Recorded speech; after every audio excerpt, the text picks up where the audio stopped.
9:12.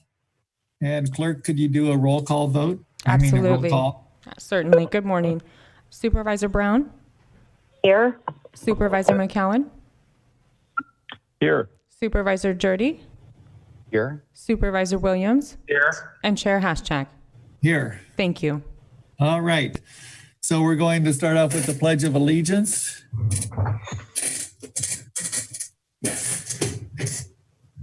Ready? I pledge allegiance to the flag of the United States of America and to the republic for which it stands, one nation, under God, indivisible, with liberty and justice for all.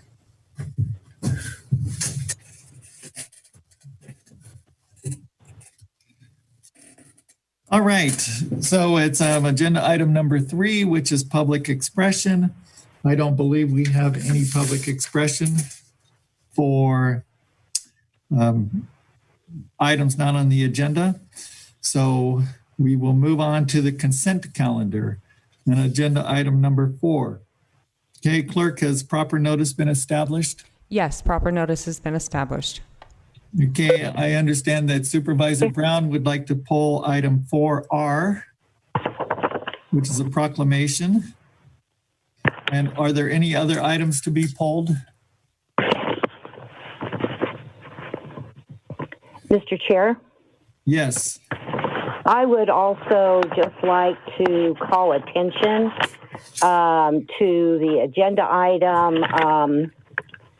It's for the Historical Society, 4J, I believe it is. And to say that it has waited a while, but it is now being paid. So anyone that's being contacted should look at that. It involves a Tony Trust and capital improvements to the Historical Society property located in Ukiah. So thank you. All right. And I don't see any public comment on this. Are there any public comments, clerk of the board? Or No public comments on consent calendar. okay, and no written communications either. All right. Supervisor Brown, would you like to? Yes, I would like to read the proclamation, and I believe we will have a staff member on to speak to the proclamation. And this is recognizing June 2020 as Elder and Dependent Adult Abuse Prevention Awareness Month, whereas all citizens, especially the most vulnerable citizens, should be able to live safe, secure lives without fear, neglect, pain, or exploitation. And whereas elder and dependent adults deserve to be treated with respect, dignity, and to be free from harm to enable them to serve as leaders, mentors, volunteers, and vital participating members of our communities. And whereas the personal losses associated with abuse can be devastating and include the loss of independence, homes, life savings, health, dignity, and security. And whereas it is estimated that only 1 in 14 cases of elder and dependent adult abuse are reported. And whereas in 2019 in Mendocino County, Adult Protective Services received 1,089 reports of abuse and or neglect of our elders and dependent adults.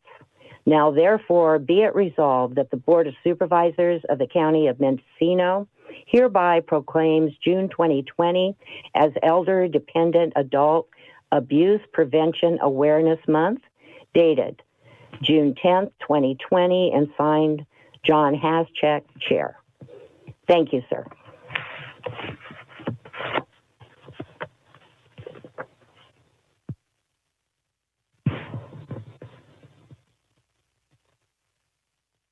I believe you're on mute, Mr. Chair. Was there any staff comment that you had for that too?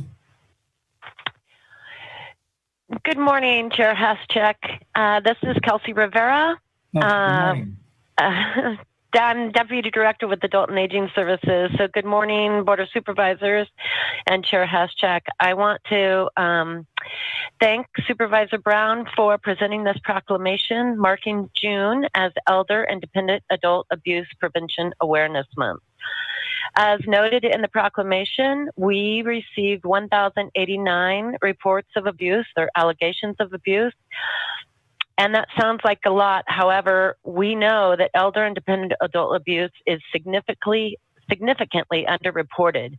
For every case reported, we know that there are 24 cases that go unreported.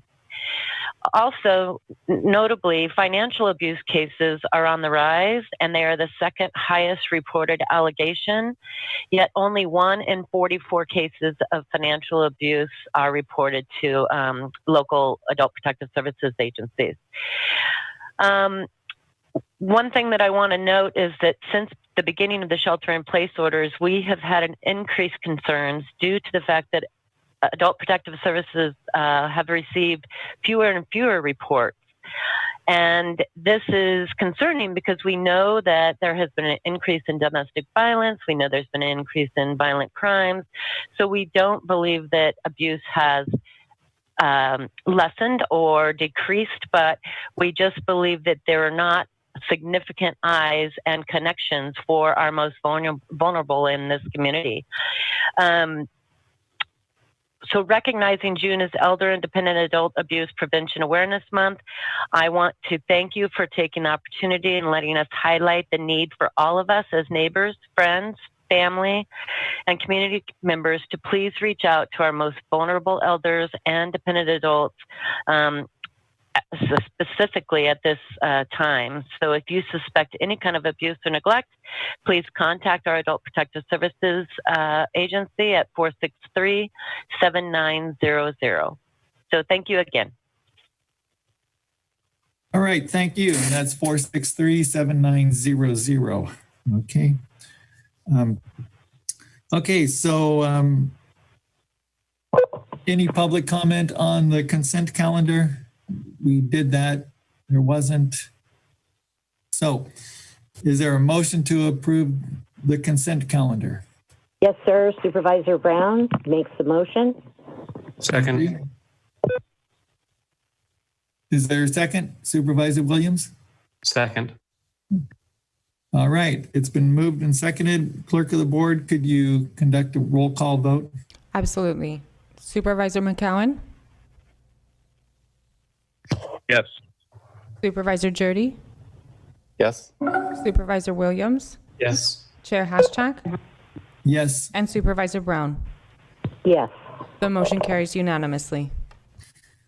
All right. So we're moving back to the notice public hearing of agenda item 5A, which was discussion and possible action to approve the Mendocino County proposed budget for fiscal year 2020-21, including all recommended actions and adjustments. And the sponsors was the Executive Office and the Auditor Controller. We had a lengthy discussion yesterday, but it did not conclude. And so I'm going to look to the CEO, Carmel Angelo, Thank you. to tell us where we are with it. All right. Thank you, Chair Haschak. I appreciate that.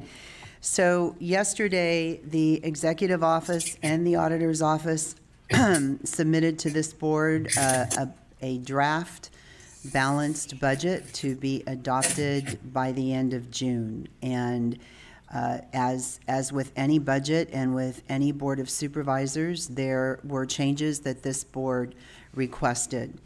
So last evening, late into the night, the Executive Office and the Sheriff's Office worked together to attempt to find approximately $1 million in the Sheriff's budget to shift to the overtime line item.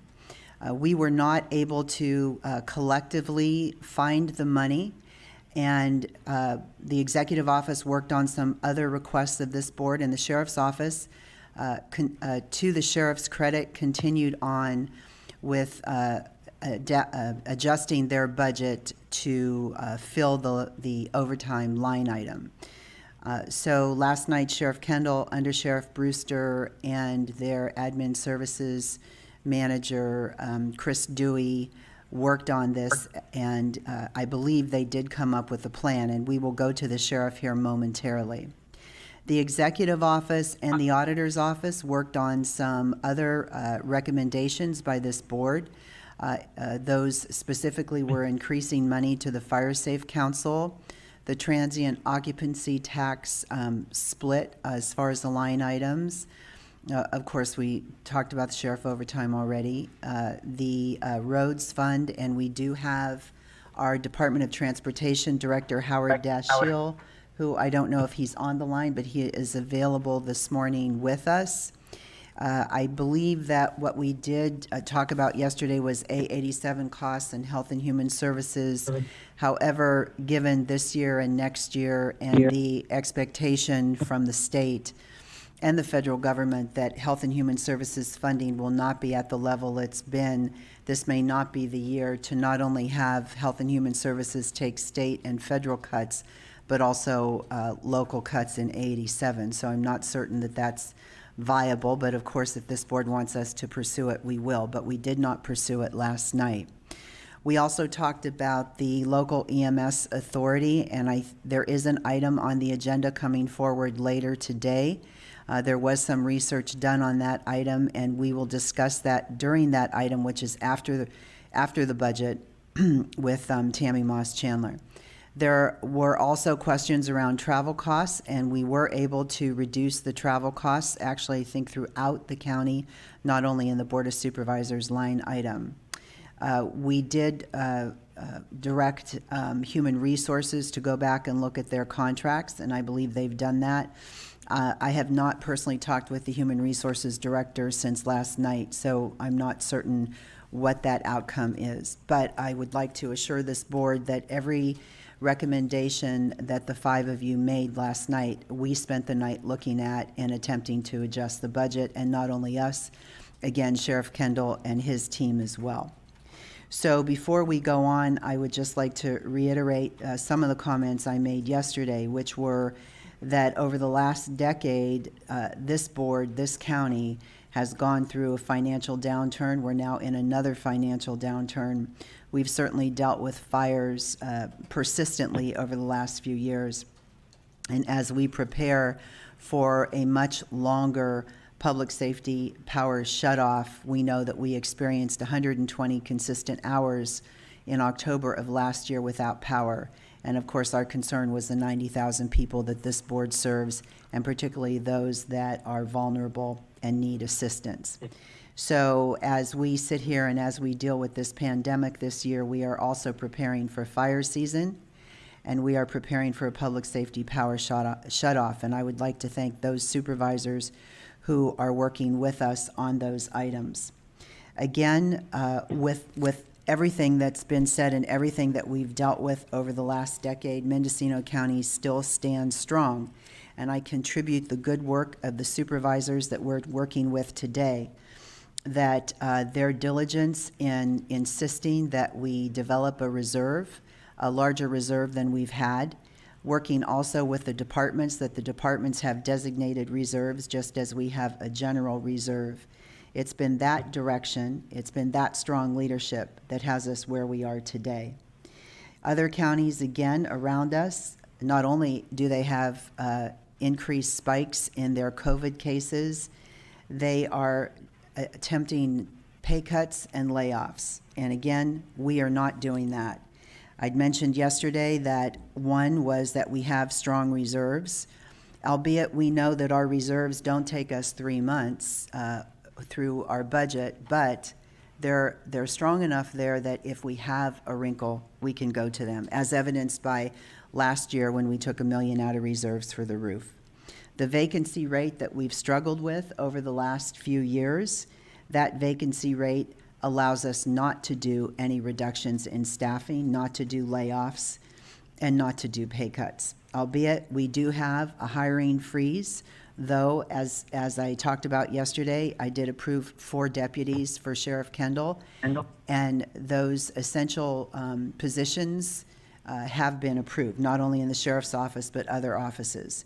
So it has been a fine balance, but one of the efforts this board has had over the last few years is that we have staff that are paid better, higher salaries, better benefits, and less staff. And actually, just through an organic process with our vacancy rate, I believe today that's what we have, and that has been the good work of this board.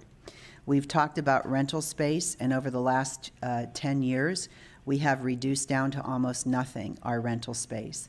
And the rental space that we have is good space and space that we need. A discussion ensued yesterday about rental space for the sheriff for his evidence locker, I believe, if I'm saying that right. And there was some discussion about $30,000. $30,000 for space, for storage space, is a good price when you look at square footage compared to the cost of having employees in that space. One of the challenges we do have going forward, and I would like to thank Supervisor McCowan for bringing up the topic of employees working from home and continuing with that, because it's that model that Supervisor McCowan is recommending to us and to his colleagues of employees working from home that allow us to actually reopen our offices. When this board gets back in the admin center, what you will see is we don't have 4 people sitting in a space. We now have 2 people sitting in a space. So in reality, we need more space for our employees. However, we can keep the same space if we have half of those employees either work alternate schedules or work from home. So I want to thank this board for their flexibility with that. But what it also speaks to is every square footage of space that we have within the county system right now is being utilized by our staff so we can socially distance and serve the public. Along with that, we've talked about 10 years of cost-cutting measures. We have those in our hip pocket. We don't need those today. We are delivering to you a balanced budget, albeit there are some changes that this board wants. We absolutely can make those changes for this board. But still, we are nowhere near some of the positions that other counties are in. And I'm grateful for that, and I want to say at this point in time that it's our approximately 1,200 staff that have helped with that. It's the department heads. And one of the rules that we have in the executive office when we develop a budget for this board is no sacred cows. It's taken a decade to get there. And I think that this board has supported that over the last few years, that there's not any one department or departments that have any special importance over others. We know that it's the health and safety of the community that we focus on, and certainly that does include public safety, includes health and human services, but it includes all departments. And I personally want to thank every department head who has helped us develop this budget, every department head who has been on this call in this meeting yesterday and today, and they're taking their time to do that. And know that we are here not only to work with you and to work for you, because it is your staff that are out there supporting and doing the good work of the county, but we're all in this together.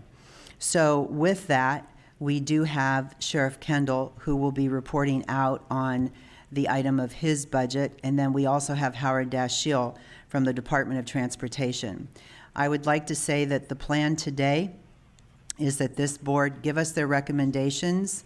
If there are any further recommendations, that we make those changes. We take those recommendations, we make those changes, and that the board approve a balanced budget today. We come back with that balanced budget 2 weeks from now with the actual formal resolution and paperwork on that budget. The board adopts it, and then we legally have a balanced budget by July 1, which is by statute something we need to do. That's what we've done over the last few years, and our good fortune this year again is that we have the dollars and we're able to do that. So I would ask Deputy CEO Antle if she has anything further, and if not, then I would like to go to Sheriff Kendall. Chair Haschak?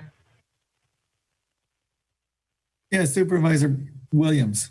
Yeah, I think the flow maybe work better if I can ask a few questions now and then leave it to staff to fit in the answers throughout their presentation.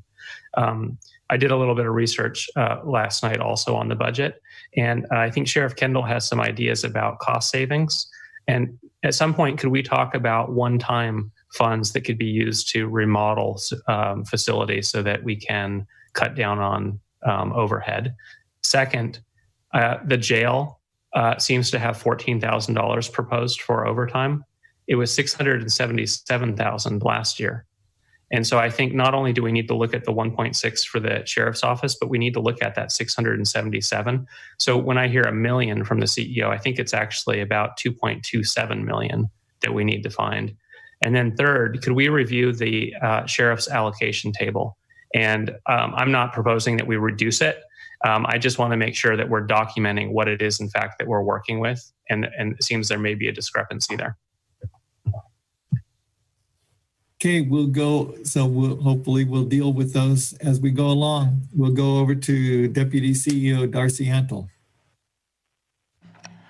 Thank you, Chair Hashak, and good morning to the board. I think at this time, if we're going to start with the sheriff, I think we can go ahead and go directly to Sheriff Kendall, who's on the line. Lloyd Ware's on the line as well, Howard, and then HR as well. So we'll start directly with the sheriff. Okay. Good morning, Sheriff Kendall. Good morning. Chair Hashak, members of the board. We did a little arithmetic in our office last night, working well with the CEO's office. Currently, when we were given our net county cost, it was a snapshot in time that appeared to be in the early part of last year. That snapshot in time, we were carrying 12 vacancies in patrol and 5 in the jail. And so that kind of puts us at the 0 mark if we look at those positions being gone. So then currently, right now, we are, 25 positions down. So that's almost double what that was. We began looking at what kind of savings we could experience there with the 4 deputies that we have to put on patrol because we can't carry that load of being that far down for that long, plus the 3 that we will get to backfill them in the jail. It looks like we could experience about a $750,000 in the positive there that we can move over to the overtime. Now, we also have to look at the idea of what we were thinking of reducing the overtime with transportation. And at the low end, if it turns out to be that 360,000 mark, then we've just cut that overtime in half in the jail. So between the two of them, with 750 put away and with a low mark of 360, we're looking at $1.1 million that is basically putting us back into the black again.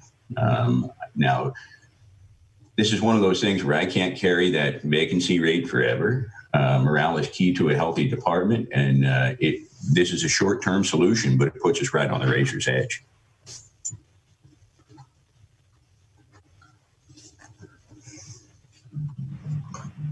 So my question would be, in keeping that vacancy rate, don't you end up creating more overtime?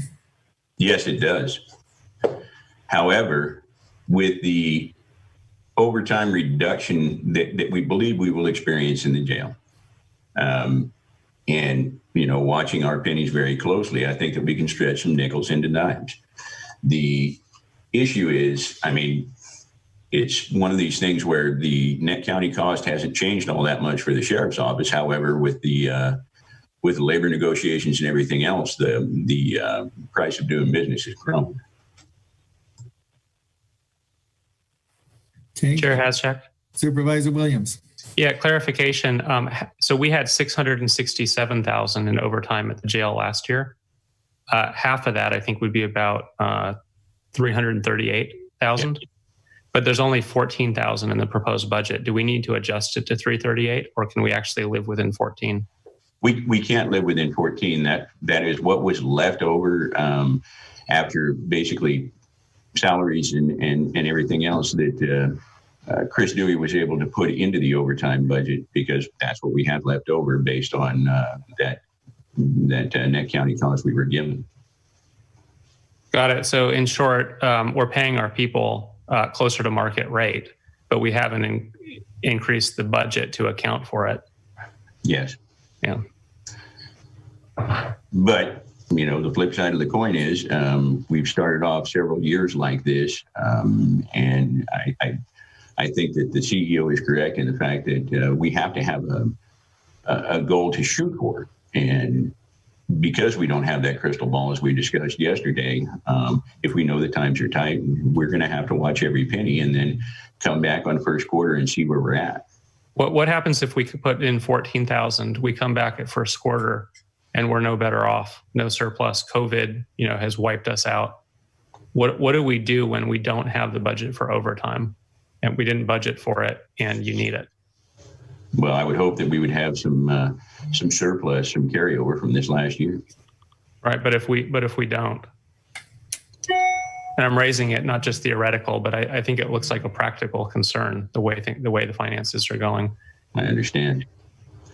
And that would be a question for you folks. We've got a job that we have to do, and therefore we've got to continue doing the job.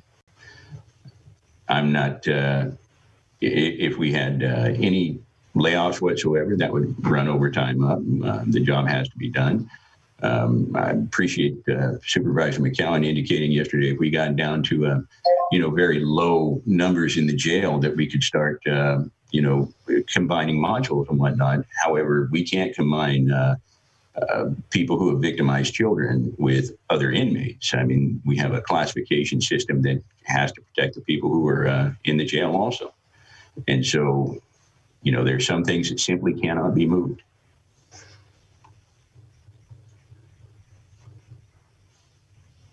All right, I have a question. Supervisor Judy. Yeah, thank you. So, Sheriff, you've proposed, which sounds like a really innovative, great idea, to create some kind of modified courthouse in the jail. Is the money to implement that in your budget? I am in negotiations with the chiefs so that I don't have to use any general fund money for that.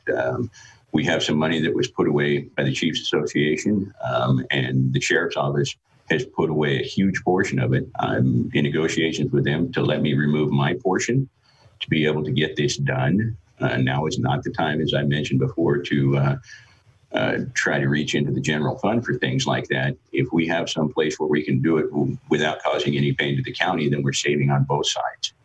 Okay, appreciate that. Thank you very much. And may I ask, Sheriff Kendall, how soon do you think you would have an answer from the chiefs? And then if they agree, how long before you could get the new courtroom facility ready to go? I've already spoken with facilities, and Steve Dunnicliffe had Doug draw up some real preliminary plans. I don't think it would take longer than maybe 2 months. I would hope that this would be up and running by September or October. Thank you. Finding out about the funding, I will find out about that at the next chiefs meeting this month in June. Any further questions? Yeah, Chair Haschak, could I get a little clarification on the position allocation table? What is the limit today? Are we within? What is the delta?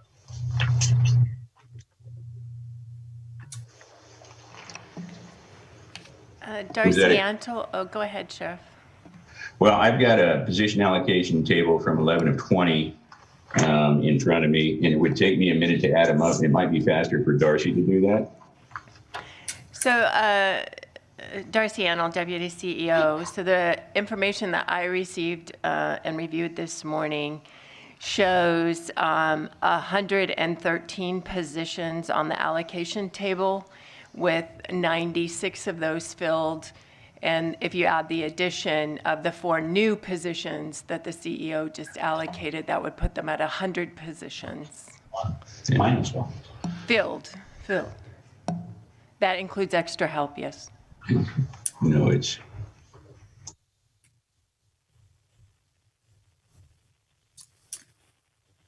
Okay.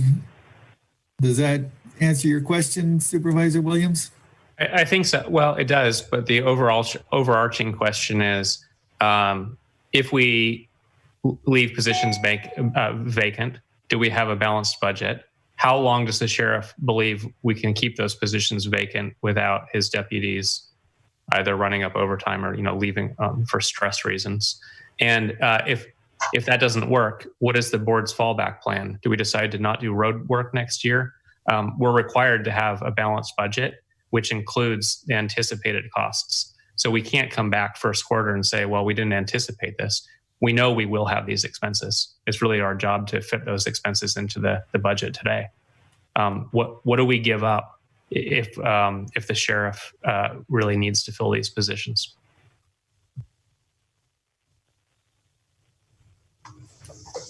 And if I may tag on to that, could we review again the vacancy projections that we were presented with in the budget, the draft budget, and what is being changed? Because I'm pretty reluctant to further increase the assumed vacancy rate. So could we have a review on that again? I want to make sure I understand what's being proposed. Thank you. Okay, Deputy CEO Antle. Yes, I'm looking for the new the allocation table. I think there's only one change for the SO office in. It's a legal secretary change. We're deleting a legal secretary and making a supervising legal secretary. So it's a general fund. Not a general fund, excuse me. It's a general staff position, not a sworn position. I would point out there's a couple of dual fills in the sheriff's payroll right now. I'm not quite sure how they shake out in his total count at this particular time. And if you look in your report, there is on page, I want to say 16, but give me a second. There is a slide, a graph, I should say, of the sheriff's general staff and sworn positions. Again, that's on page 16. It gives you a historical view. I should also mention in my review this morning, there were more people receiving payroll than positions. So there is some reconciliation that needs to occur. I think that's probably due to dual fills and possibly a COPS special fund position that shouldn't be counted into the SOS number.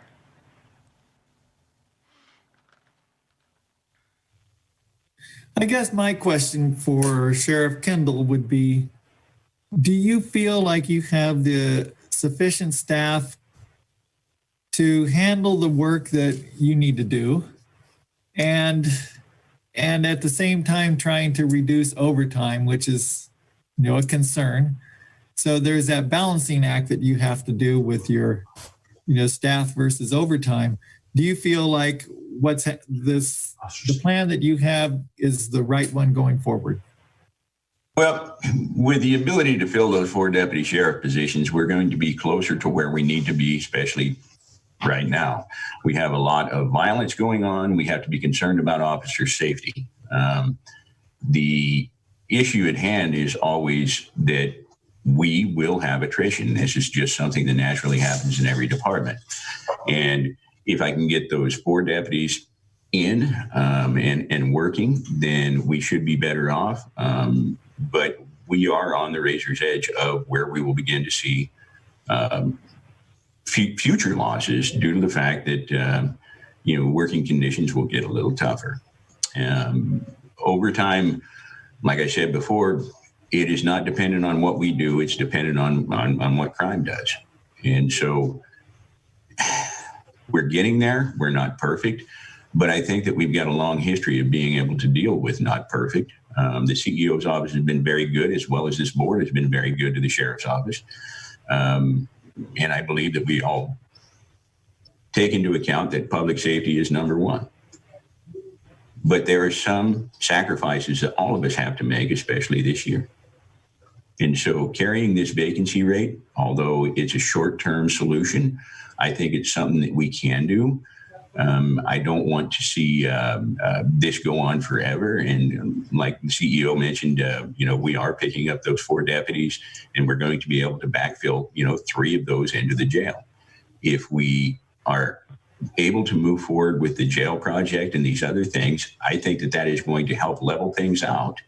And when we're not using as many people for transportation and stuff like that, when we have the new jail build, it would also reduce the cost of the personnel for that new building, because we don't have them tied up in transportation.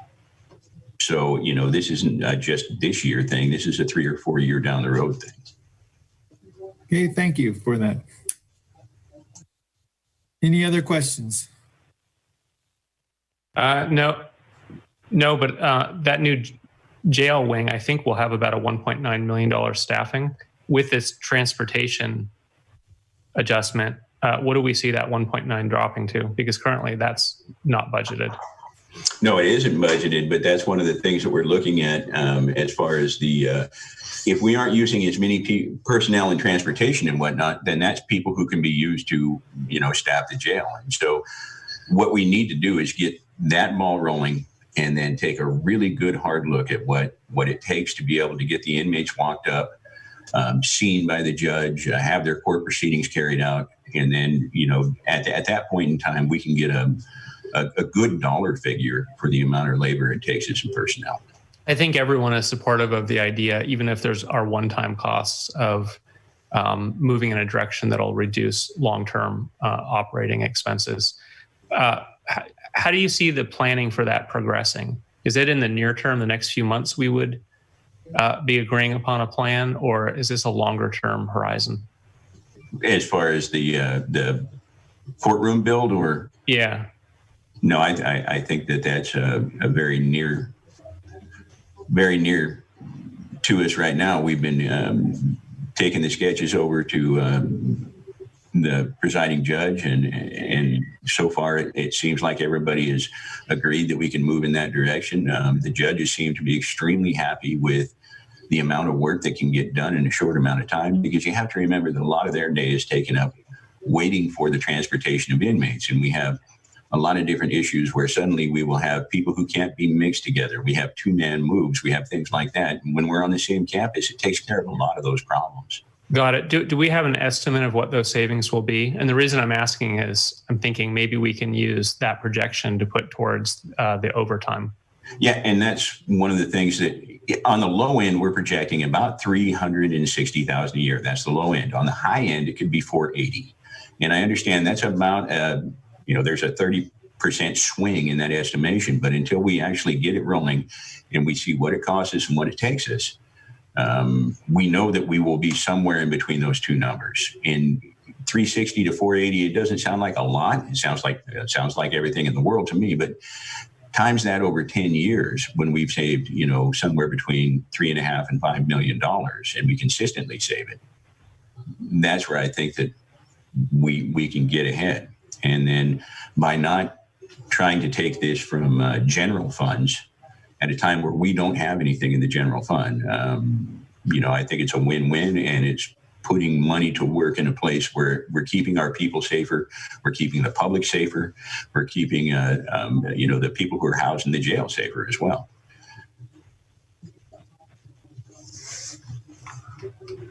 All right. Chair Haschak? Mr. Chair, Yes. I'll defer. Okay, CEO Angelo. Thank you. Sheriff Kendall, I haven't asked this question, and I don't want to put you on the spot, but I am curious about the courts. This I believe this will benefit everyone, including the courts, once you have an established courtroom on your property there, transitioning the Donovan room. So I know that we are doing everything we can to accommodate the judge, because that's the only way we could move forward, including putting in a bathroom for the judge and whatever other changes you have to make to that facility. I would ask if the courts are putting any money toward this, or if that's something that we could even consider asking the courts if they would put any money to this. I mean, I would think it's a benefit to them, not only a benefit to us. So do they have anything to offer, or is this all on the county to cover the costs? Thank you. Thank you for that question, CEO Angela. We've been in negotiations with them. The only thing that I think that they're going to be willing to jump in on would be some type of a joint occupancy agreement for the judges' chambers. And it doesn't sound like they're going to want a restroom put in now, which knocks the price down quite a bit. My undersheriff has been basically meeting and speaking with the judges as well as the CEO of the courts. So right now, I think it's something that I can handle price-wise based on the money that's been put away through the Chiefs Association. And I'm not certain where we will wind up on that joint occupancy agreement for the judges' chambers. All right, Supervisor McCowan. Thank you, Mr. Chair. So could we, Sheriff Kendall, have a review of, based on the work that you and the executive office did last night, what is the number that you are plugging in for overtime? What were the reductions? And what impact, if any, does that have on your projected vacancy rate? Well, the number is $750,000 towards overtime.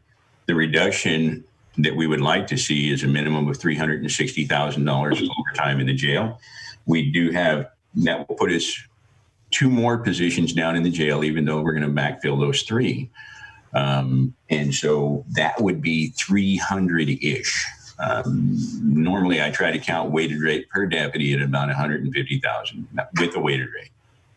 And so that would get us, ballpark, get us into that range of we're within $100,000 either way.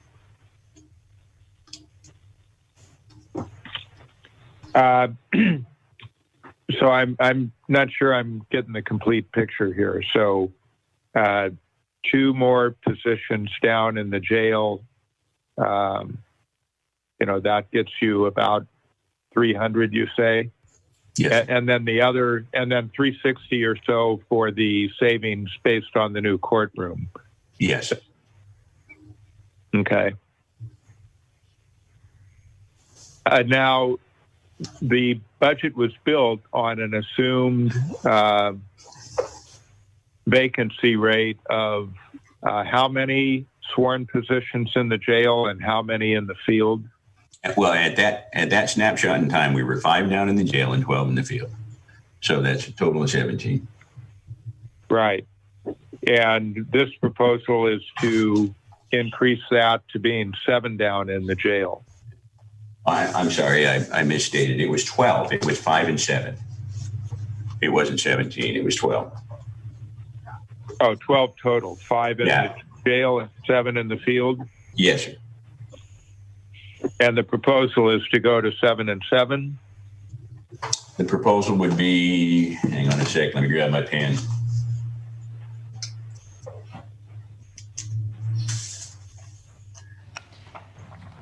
Chair Hashak, this is Darcy Antle, Deputy CEO. I'm showing in my report as of, I believe this morning, I'm not sure the exact date this report was ran, but within the last 30 days. I'm showing there's a vacancy of 7 non-sworn positions and a vacancy of 6 sworn. Now, if you didn't have the 4, so you could have had 10 sworn down at that time. This is just the SO. So just in SO, that's the rate. And then in jail, I show we're down 5 sworn, and I think that's what Sheriff is saying.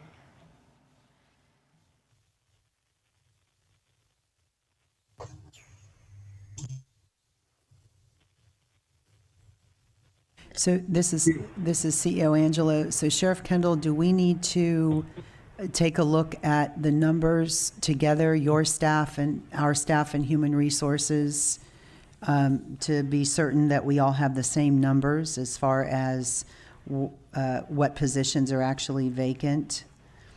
Well, and we've had changes this month. See, Angela, we had some discipline where one young man is no longer working for us as of last Tuesday. And so I think that number changed. It appears to me that we're actually 25 down and then on patrol and 6 in the jail. Yeah, Sheriff Kendall, my only concern is that when a board member asks a question about numbers, I like to give them the accurate numbers, and I'm not certain if you and I are not on the same page on what the numbers are that we're giving accurate numbers to the board. If the board is okay with your numbers or human resources numbers, I'm fine with that. I just want to be certain of the accuracy of the information. Thank you. And I believe the time that the budget was set, that was at a different pay period in time that we were looking at. So it may be that we have to go back and look at your budget projections to get the accurate, because if I'm looking at what's today, that could be a different number than what your finance person used to build your budget. But we usually go off of the auditor's projections that were sent first part of March. And my question was, what were the projections the budget was built on versus what change are we looking at right now? Chair Haschak? Yes, Supervisor Williams. Perhaps a chart would help the board understand. Is it possible for us to get a chart of, I don't know, the last 5 years or so with position allocation, filled positions, total cost to county general funds? Darcy Antle, Deputy CEO. Yes, my team can work with HR to pull that together. And the Sheriff's Office, obviously, Chris Dewey, so yes.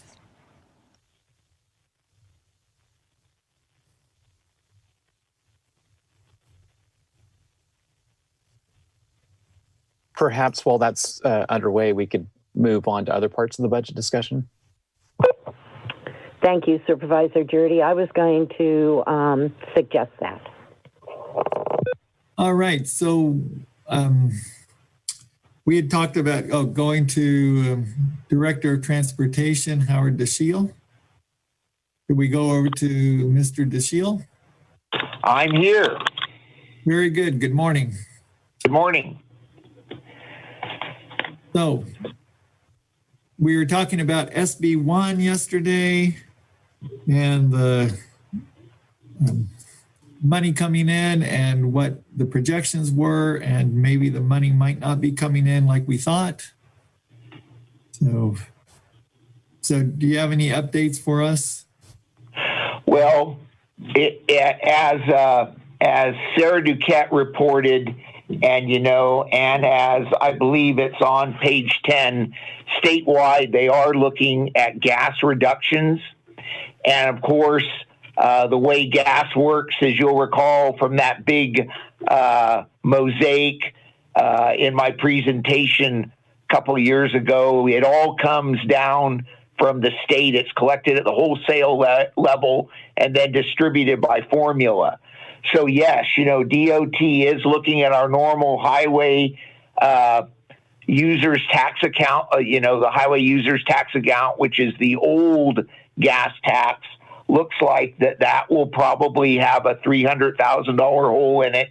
And the newer money, the RMRA, the road maintenance and repair account, looks like it'll have about a $370,000 hole. But, as is said on the, I believe it's on, I believe it's also under roads in the report on page 13 of your tentative budget, we still feel that we'll be able to deliver the corrective maintenance project that was on our 20-year plan. The reason we think we can still do that is the bidding this year was quite good in that the contractors, bid less for our corrective maintenance this year, and we're able, I think, to cover that gap for next year, because it's important, I think, to, in all fairness to the taxpayers and the voters who voted in the SB1 gas tax, to give them that those projects. That's what they wanted. I do, though, as it says, we had put like 5 point something million, 5.886 in the line item, because as has been DOT's practice, we try to pick a big number so that we're able to claim any available funds. And fortunately, those funds have been going up. They're not going to this year, but as we say in the narrative, we still think 4.9 is doable. So I don't know if that answers your question, but that's how I see the revenues, gas tax revenues. Howard, Supervisor Hashak and I were on a call with Caltrans last week, and they were reporting that in the last couple months statewide, Caltrans is seeing about a 20% reduction in bids. And that while we were in the meeting, they just received a bid. It was kind of an unusual trail project, but it was 50% below the engineer's estimate. So it reaffirms what you just said about the bids coming in lower right now. Are the county's bids structured to reflect savings on fuel costs? Because diesel is such a large part of the ingredients in asphalt and the delivery of the asphalt. Well, the beauty of competitive bidding is the bidders bring those savings to us in the competition. So I think you're right, Supervisor. I think that the fuel reduction costs, and that translates to material, because asphalt and rock are both energy intensive, products. Takes a lot of energy to produce both of them.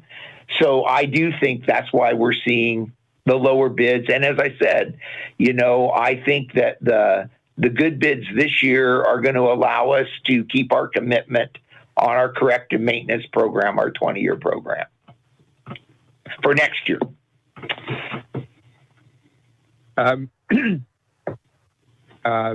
Mr. Chair, if I may, Howard, so looking at the budget detail, I think the SB1 revenue for this year is approximately $4 million, but we have $1.8 million still in the account for the total of the 5.886 that you referenced. Is that accurate?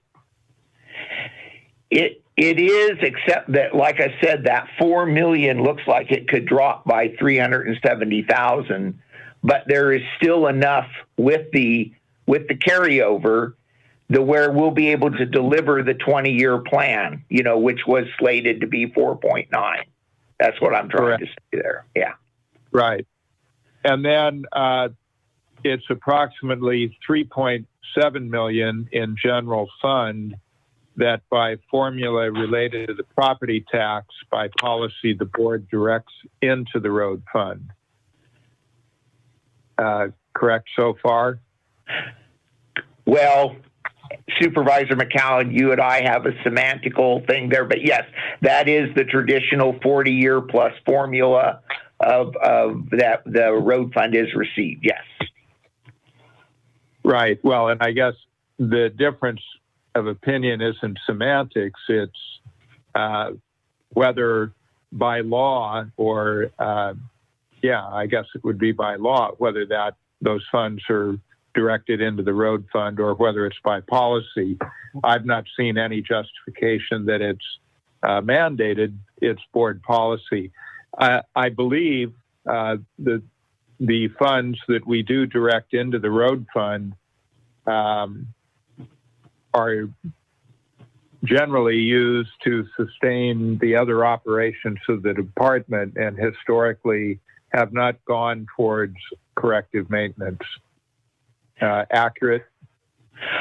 Well, the entire road fund goes towards all the operations of the department, and it also matches the grant funds we get, which have match.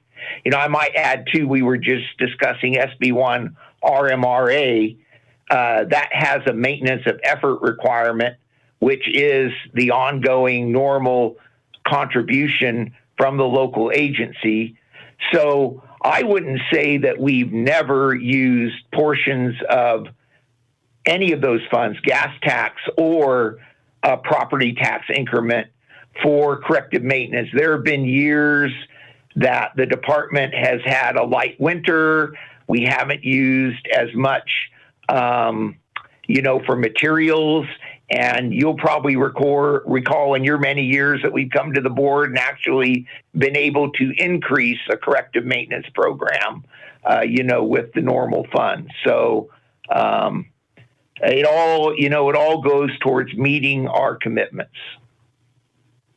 Thank you. All right. Any further questions for Mr. DeShiel? Hearing none. Thank you. Mr. Chair, this is Howard. If I could, I'd like to add just a little bit of information. Sure. Go ahead. So, I wanted to say that when we built the budget this year, I heard Sheriff Kendall discuss the increases in wages and retirement benefits, which were, our employees greatly deserved, and we're glad that are there. But that created a $646,000 in additional expense that the department had to absorb from all. There was no real increase in any of our funding sources, gas or property tax. Further, our 87 increased $319,000 this year, and I presume that was due to the cost of employment to the support departments that charge our department for that internal support. So we've already met about $1 million hole with that. We also, as I mentioned, those two other reductions in the gas tax come to about another $600,000. So about a $1.6 million hole has already been absorbed by the road fund. And, just to, answer some of the same questions you asked the sheriff, the road department has a 21-person vacancy right now. We're running the department on 72 staff and 3 extra help. I'm trying to move as much effort to grant reimbursable programs, either FEMA or Federal Highway Administration, where I can pass on some of the employment costs. But, this department has cut all of our equipment for the year to fill that $1.6 million hole. That's equipment that we have deferred, that we're going to do retrofits to meet clean air standards. So we'll have to idle that equipment if the deadlines come and we haven't been able to rebudget. We also cut all our facility projects. So we have no equipment in this budget, no facility improvement in this budget. And as I said, if it weren't for some of the reimbursable grants, it could even be more. So I just wanted to go on the record with that. Thank you. Okay. Thank you. All right. And we'll go over to Human Resources with William Schertz. Good morning. This is William Schertz, Human Resources Director. I know we were talking about the LCW employer-employee relations contract that you had questions about. I certainly want to tell you that we've been looking at that, the LCW contracts, and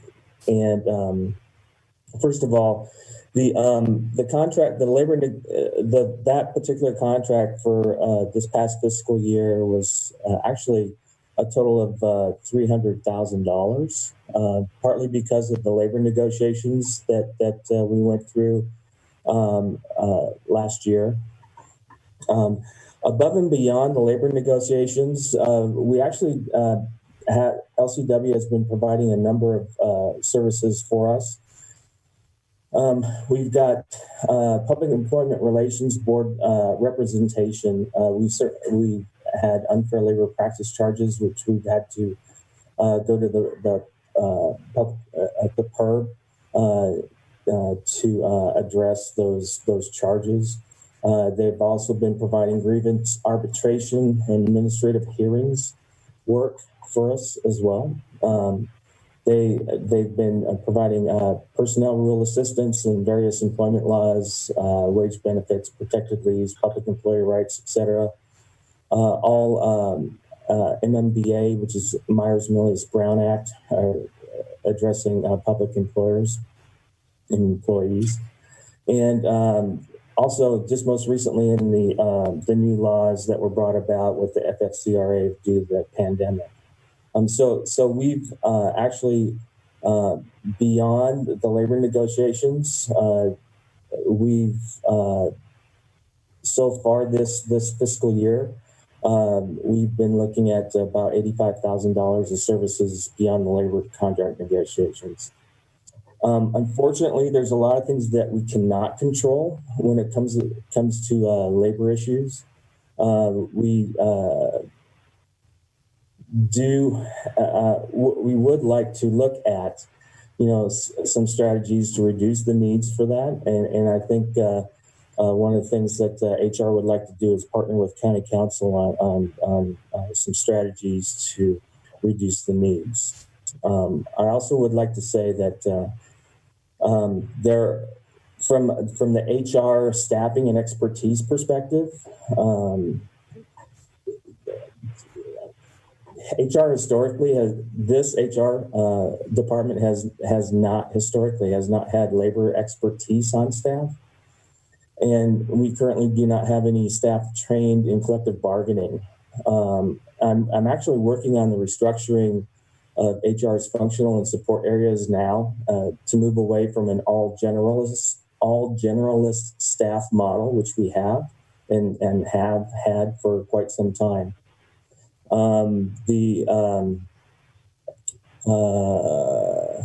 And I want to bring that subject matter expertise into the mix. So we're working on that. I think it's doable. I think that would reduce the needs for some of the things that we go to LCW for. But considering that we have some vacant positions, we're still struggling with that as well. Not to say that we're not going to get there. It may take a little bit more time. And the other thing is that training somebody in the any of the labor training, the collective bargaining, the MMBA, it takes some time. And in the current environment, there is a lot of training that needs to be done, but it's not as available as it has been.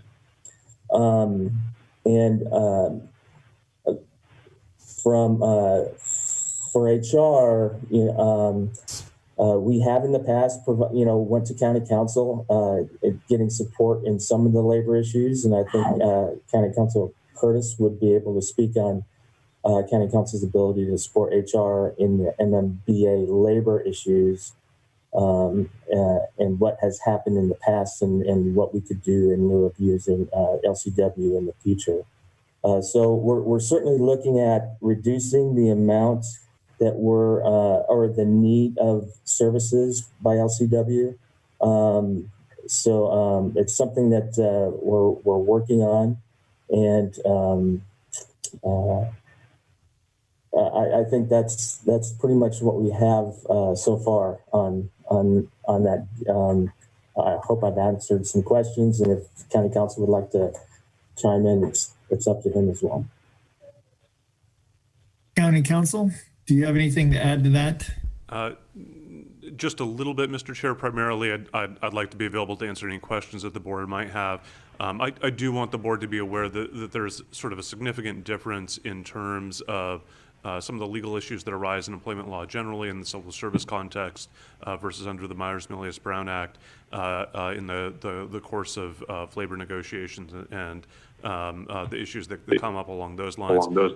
Historically, this office has not handled the labor negotiations and the MMBA issues that has gone out. So I don't know that that's something that we would sort of immediately be able to step in and take over. That's something where we'd need to if we were able to undertake any of that, we need to both look at the time commitment and building up the requisite knowledge base. But additionally, I just note, I know there has been a fair amount of time commitment there. I've talked to Mr. Schertz about things that we might be able to do to take a little bit of the burden off of LCW, or to be able to reduce the overall cost. And I'm happy to look at strategies there, but I would be hesitant to try and sort of commit to any projected saving without having actually done analysis first. Right. Well, I appreciate your efforts to kind of bring it more in-house and take the burden off of LCW. So I think that will help the county. Any other questions to Mr. Schertz? All right. Well, thank you this morning. And, So this is Darcy. Darcy, do you have more questions on that topic? Well, yes, I'm sorry, a late mute button here. What is the current annual cost with LCW? So for the con, it's like 100. Mr. Schertz? It's the current annual cost on all of the contracts or just the labor contract? The question well, if we could have labor and then if we could have the total also. Okay. So right now it's 150,000 for the labor. 50,000 for our investigations with LCW, and 16,000 for our training contract. What was the last one? 16,000 for training, so that's a total of 216,000. Thank you. You're welcome. And then these are all of the LCW contracts that the county holds, or do we have others that are directly through county council? Mr. Chair, if I could respond, I don't believe there are any directly through my office. However, there are some through risk to handle litigation matters. And I think we have some of those for specific cases. Do we have any that are general, where we just have a contract and they're on call if we need them? Chair Haschak, through the chair, Supervisor McCowan, I'll answer that. No, the contracts, LCW with risk, are very specific to specific cases. Thank you. All right. Any other questions? Okay. Thank you, Mr. Schertz. So Chair Haschak, this is Darcy Antle, Deputy CEO. The other request you had last evening was to look for additional funding for the Fire Safe Council. Working with the CEO directly last night, we were able to come up with this reduction to general fund departments to help you get to the additional $75,000 that you were looking for. Again, the majority of this money came from the travel budget, as you, Chair, had requested. And so you can see the various departments where we reduced their travel. Obviously, the miscellaneous department, that is not from a travel line item. Well, thank you very much for that work and effort. I think that will go a long ways from creating better safety in our communities and will be much appreciated. Mr. Chair? Yes, Supervisor Brown. But it appears to me this funding is not a secure source going into future budget cycles. Is that correct? That's correct. This would be an addition. This would be one-time funds similar to what you had done last year. So last year, when you increased it from 25 to 125, that 100,000 was one-time funds. That's the reason you did not see it in this budget year. So here again, this would just be a one-time funding fill for Fire Safe Council. And you refer to, we can see this. Where is that posted where I can locate it? I don't see it for today's budget hearing. Was it posted to yesterday's budget or? Well, they just can I came up get with it last night. Yeah, through the chair, Supervisor McCowan. Yeah, this was last night created. We finalized it this morning. This is, freshly done. So I can send it to the clerk of the board to upload to the item. Thank you. Mr. Chair. Presumably to today's discussion. Yes. Although maybe to both. Supervisor Brown. Thank you. I get my turn. I do want to recommend, certainly Supervisor McCowan and myself won't be here on the board for future budget cycles and considerations. So I think the onus is on three of you that will be to perhaps look at secure funding for the Fire Safe Council as we go into the future. Thank you. Okay, very good. Any further comments on this? Well, it's as secure as the board wishes to make it by policy. We do have certain carve-outs that we see reflected in the budget that have become standard. We have $25,000 annually for the Arts Council. We have $25,000 for Resource Conservation District. That amount has fluctuated over time, but I think we've always had some funding for them. I think the board could simply give direction that when we're building the budget out of general fund revenue, we plug in $100,000 for the Arts Council. Not for the Arts Council.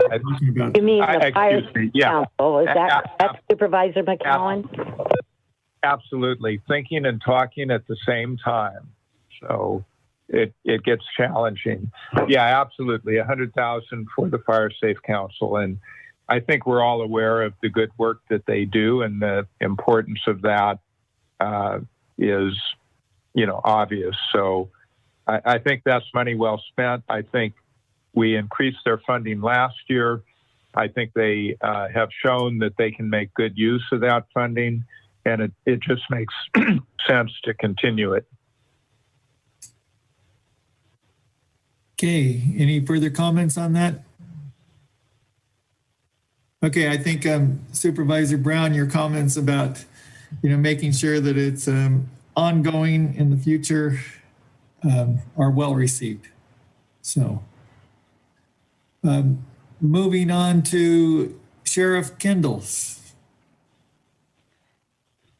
Now, do we have any? Supervisor Hashek, if you have a moment, maybe we can move to the other recommendations and then work through that and make sure those are in agreement with you all, and then take a short break so myself and the CEO can go meet with our team HR and the SO briefly before we come back in. Okay, very good. What's the next item?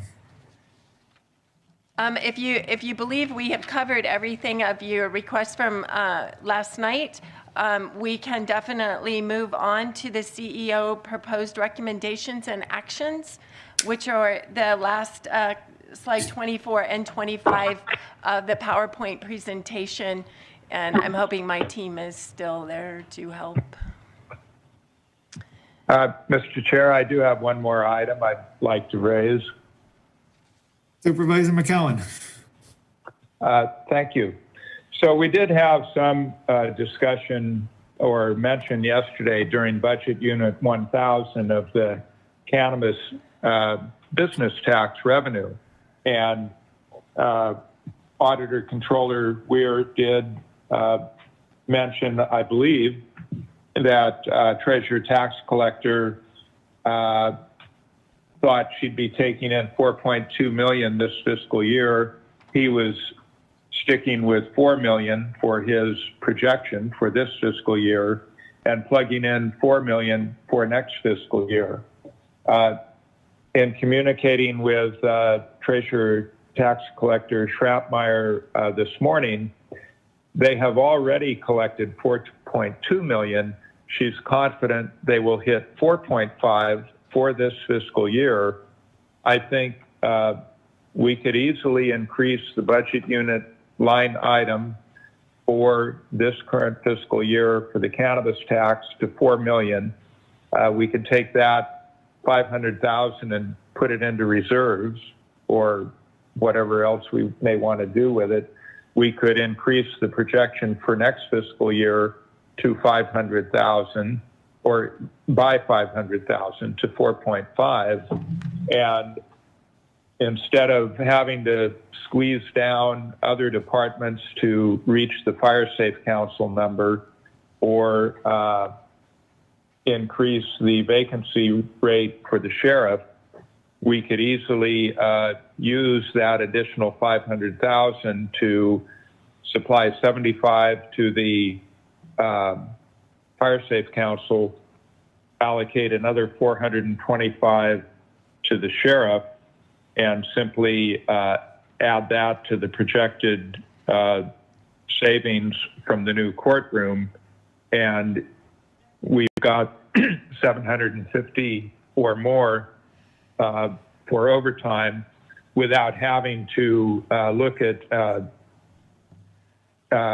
holding a deeper vacancy rate. So, you know, I think that's a rather painless solution to where does some of the money come from. The cannabis business tax has outperformed projections for at least the last 2 years, and it's doing so again.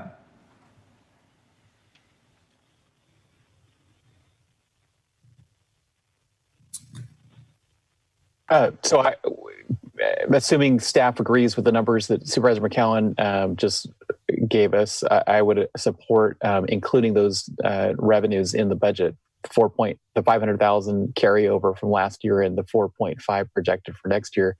I'm not necessarily agreeing with discarding the work of staff last night, where they were asked to look at reducing unneeded travel in next year's budget, and I think those savings are real and they should be reflected in the budget. I would agree with that point. Thank you. And I appreciate the staff doing that work on the travel too. And since we're in this shelter in place mode and a lot of work from home, that I think that those cuts to travel expenses are reasonable. And I appreciate that work. So, Chair Haschak, Lloyd Weir. Yes. Auditor Controller. I can support the Supervisor McCowan's recommendation. When, you know, Darcy and I, when we move forward with our budget, we got to draw a line in the sand. And at the time I projected, we were only at 3.4 million. So I felt 4 was, you know, pretty good growth between the end of May and the end of the year. But the good news from Sherry is that that's sitting at 4.2 right now with still a little bit of time left in the year. So I'm comfortable with changing both this year end's projection to 4.5 and next year's, if you want to keep it the same, 4.5, I would support that. Thanks. Chair, I do have a question. Staff may have addressed it, but it wasn't really clear to me. We had asked for breaking out the TOT from the hotels and the inns into the general fund, and I'd suggested basically taking 65% of our previous number of 6 million, and that would put it about 3.9 to the general fund, and then about 650,000 as a placeholder for the TOT expected to come from the campsites that would go to the fire departments. Has staff had a chance to make those possible changes to the budget? Darcy Antle, Deputy CEO, and I probably need a little assistance from Auditor Controller Lloyd Weir. We are prepared to separate out that line item and make a separate line item, but what we do know is that money has not been realized, and it's a new program. So at this point, we would be looking to fund or put that money towards the fire folks either at first quarter or mid-year once we have some experience with this new tax. Lloyd, would you like to add anything else? Yes, Lloyd Weir. So I too am comfortable with splitting it the way Supervisor Jurdy has suggested. One thing we need to keep in mind, and I'm not sure that this is where this line should end up, because the money for the new measure for the campgrounds is going to the fire districts on kind of a split.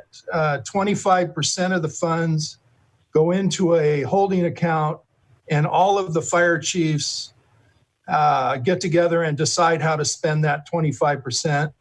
The other 75% will flow directly to the fire agencies during the year. So I'm envisioning where maybe some of that 25% will want to be carried over and maybe billed for a project or something by the chiefs. It would be better suited to have that money maybe in a separate special revenue fund to keep its own fund balance. So I'm still going to work out the details on that, but I'm okay with the split, the suggested split. And I would totally support that administration of the funds. Perhaps the fire fund would be in 2 or 3 funds, if that's the best way to set it up. And I also support the idea of allocating those funds out of the county's hands at least 1 quarter into the year when we actually have the revenues in hand, because none of the revenues have come in yet.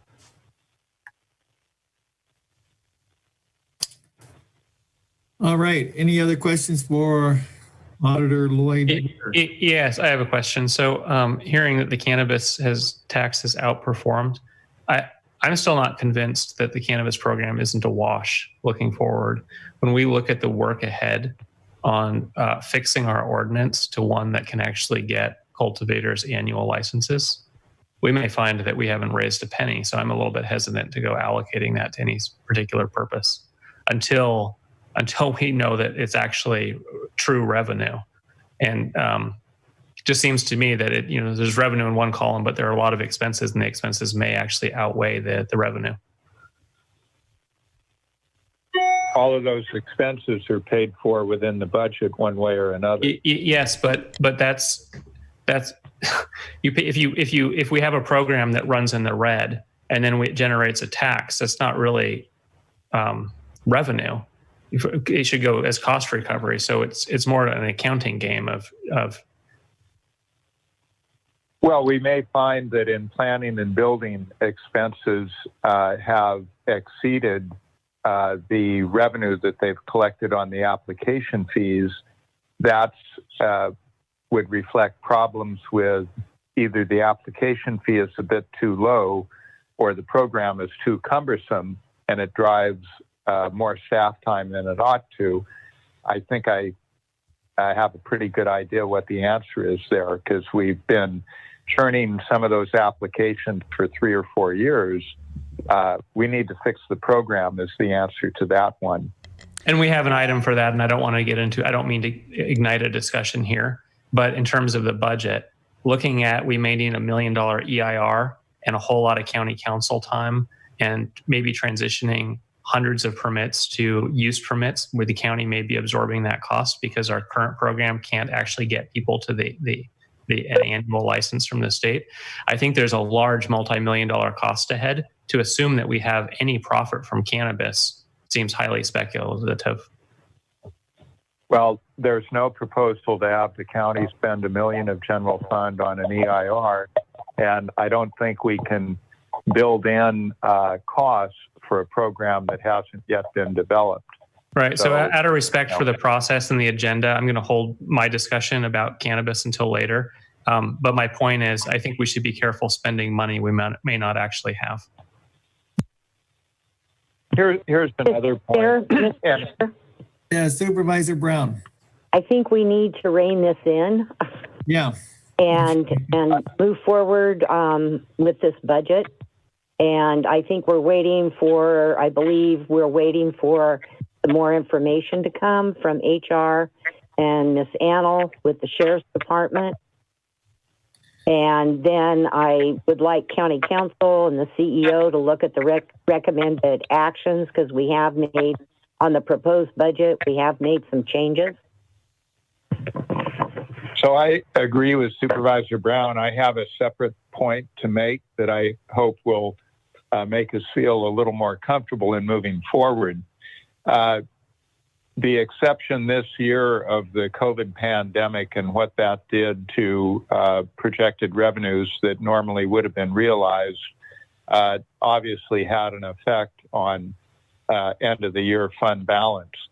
With this exception and the exception of the Great Recession, there is always fund balance remaining, and it typically runs into the low millions of dollars from 3, 4, up to 8 or 9 million.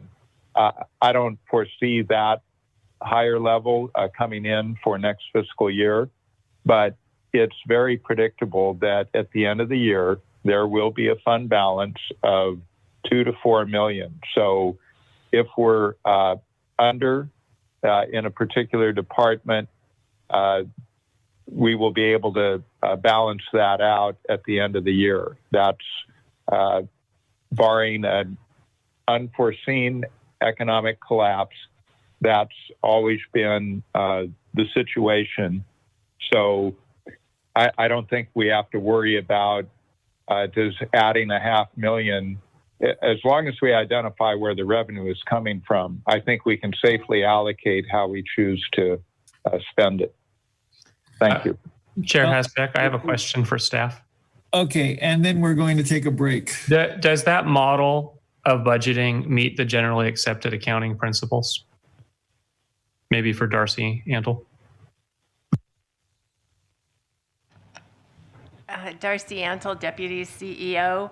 I would want to defer that to Lloyd Ware.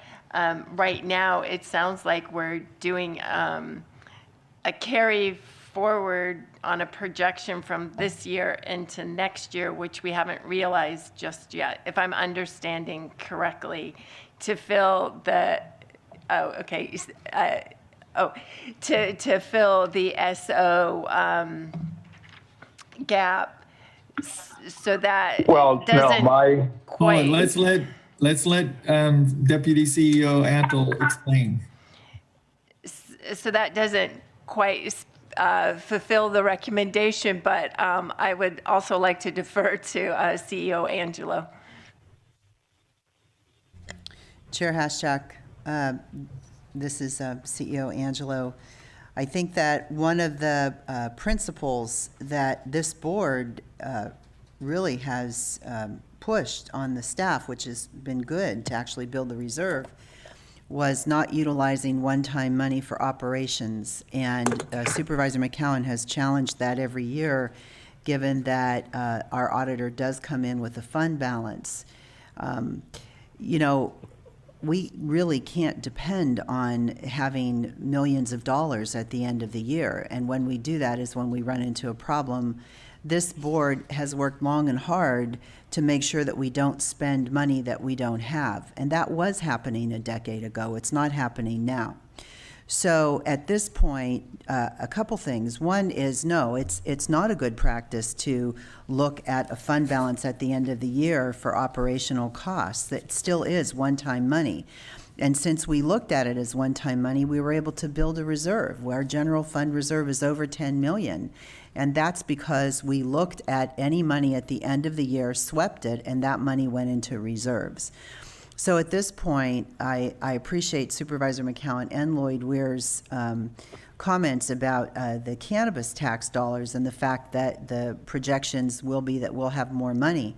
I would request that this board consider, instead of spending that they do the first recommendation that Supervisor McCowan had, which is if there is any additional dollars, that money goes into reserves. I don't know what January is going to hold, and neither does anybody else. And it's quite possible that we will be looking at a downturn, and we will be looking at needing additional dollars. The last comment I would make is that the planning department, in my opinion, has never recovered from 10 years ago, from we made cuts. We made cuts in the general fund programs in order to balance the budget and make sure that we didn't go over the cliff. Some programs, some departments never recovered. The planning department is one, and they have consistently been given more work and more work and more work, because every month we're changing the cannabis ordinance or cannabis ordinances, and we're still doing that, and we're still looking at that today. So if any department needs an additional $400,000, it's the planning department, and now we've put the equity program on them.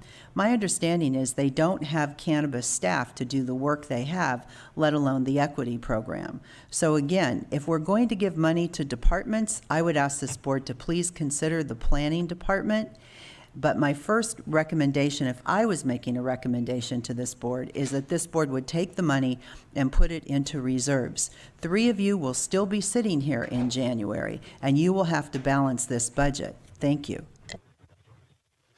Mr. Chair, so I've heard a number of mischaracterizations. So CEO Angelo did get around to saying that my first and only recommendation for the additional $500,000 in cannabis tax for this year be put into reserves. That is exactly what I'm recommending doing with that $500,000, which, if we accept the recommendation of the treasurer tax collector and the auditor controller, would result in a fund balance, unallocated fund balance of $500,000. My proposal is exactly to put that into reserves. They're also comfortable with increasing that line item for next fiscal year by $500,000, and we can have a discussion exactly how that should be allocated. I would like to avoid increasing the vacancy rate for sworn personnel and the sheriff. I agree completely with CEO Angelo that we should be looking at planning and building. I don't think we yet got into the discussion of the cannabis program as part of the budget. I think planning and building does need additional funding if we expect them to adequately fulfill the responsibilities that we have assigned to them. So it's board discussion and direction, of course. Perhaps we can, if we accept the additional $500,000 for next fiscal year as recommended, maybe we can split that by some formula between the sheriff's office to avoid having more vacant positions, which will drive overtime. It also drives stress and burnout, and we wind up getting people either out on leave or leaving. So maybe we can split some of that money between the sheriff and between planning and building. All right. You know, we're going to take a break right now. And we're going to take 15 minutes. We'll come back at 11 o'clock. And we do need to wrap this up. So think about where we need to go from here. Well, wouldn't it make sense to briefly poll the board on what their thoughts are of how additional funds should be allocated? Well, my feeling is it should just be like CEO Angelo said, we have no idea what's going to happen with this pandemic, what's going to happen with any kind of taxes we're getting, the sales tax. And so we need to be more cautious then. And we need to be cautious in moving forward. And I agree with Supervisor Williams on that. So, Chair Hascheck? yeah. I think what I'm hearing as a consensus is let's budget the money we know we will receive and not money that is a maybe. If we receive additional funds, we can put it into reserve later. But at this time, let's budget what we know is coming. Well, what we know is that we're going to get 4.5 million in cannabis tax this year, and all the revenue in the budget is a projection.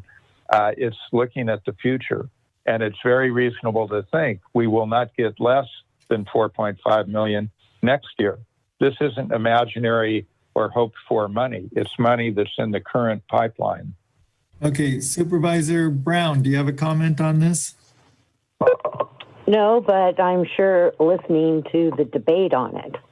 Okay. But I do agree with Supervisor McCowan.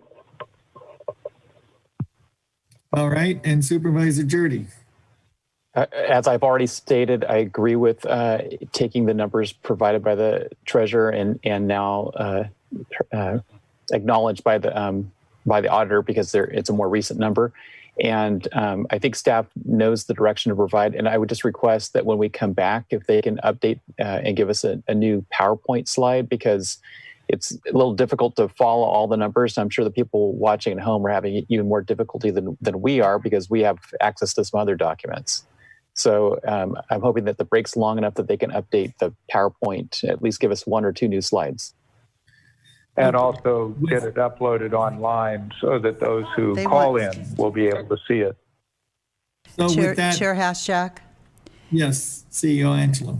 there has been a lot of activity here over the last hour. If this board, I'm thinking about how we're going to proceed and how this board is going to approve a budget today. We will absolutely need more than 15 minutes to put together a new slide that shows all of the adjustments that we've just done. There's two ways of doing this, but I understand the board wanting to see it today, and I appreciate Supervisor Jurdy's request on this. If we're going to put all of these changes in a slide so that the public and the board can see what we've done, we need at a minimum 30 minutes. So a 15-minute break won't be long enough. I would ask that we would come back at 11:30. The other option, which I'm not recommending, but the other option is that we move forward when we come back from a 15-minute break and look at the original 2 pages of recommendations along with verbally going over the recommendations that this board has made. And then, of course, when we come back on the 24th, with those adjustments and the auditor's adjusted sheet for the board to adopt, then all of those recommendations would be there at that time. But we certainly can review everything and put together a slide for this board, but I request that our break go until 11:30. Darcy and I will be working with Darcy's staff to put this together. We will also be checking with the auditor to make sure that our numbers are correct. If you would like to come back at 11:30, we could do everything we can to have this available for the board and the public. Okay, you needed 30 minutes or 40 minutes? Well, it's 10 to 11 now. I could say 30 minutes, but again, we have to really have the auditor check everything we're doing, and we also need to check with human resources. So I would request until 11:30. Okay, so we will adjourn until 11:30. We'll come back and we'll keep working on this budget. Thank you. All right.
order at 11:40.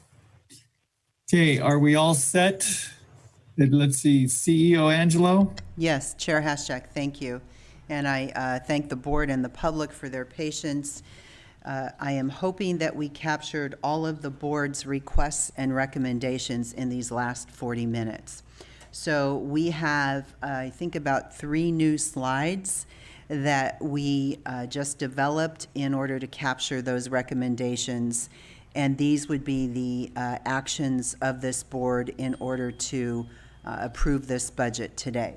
So I will ask the staff if we could start. I think that there had been so many questions about the sheriff's budget, and I know Sheriff Kendall is still on with us.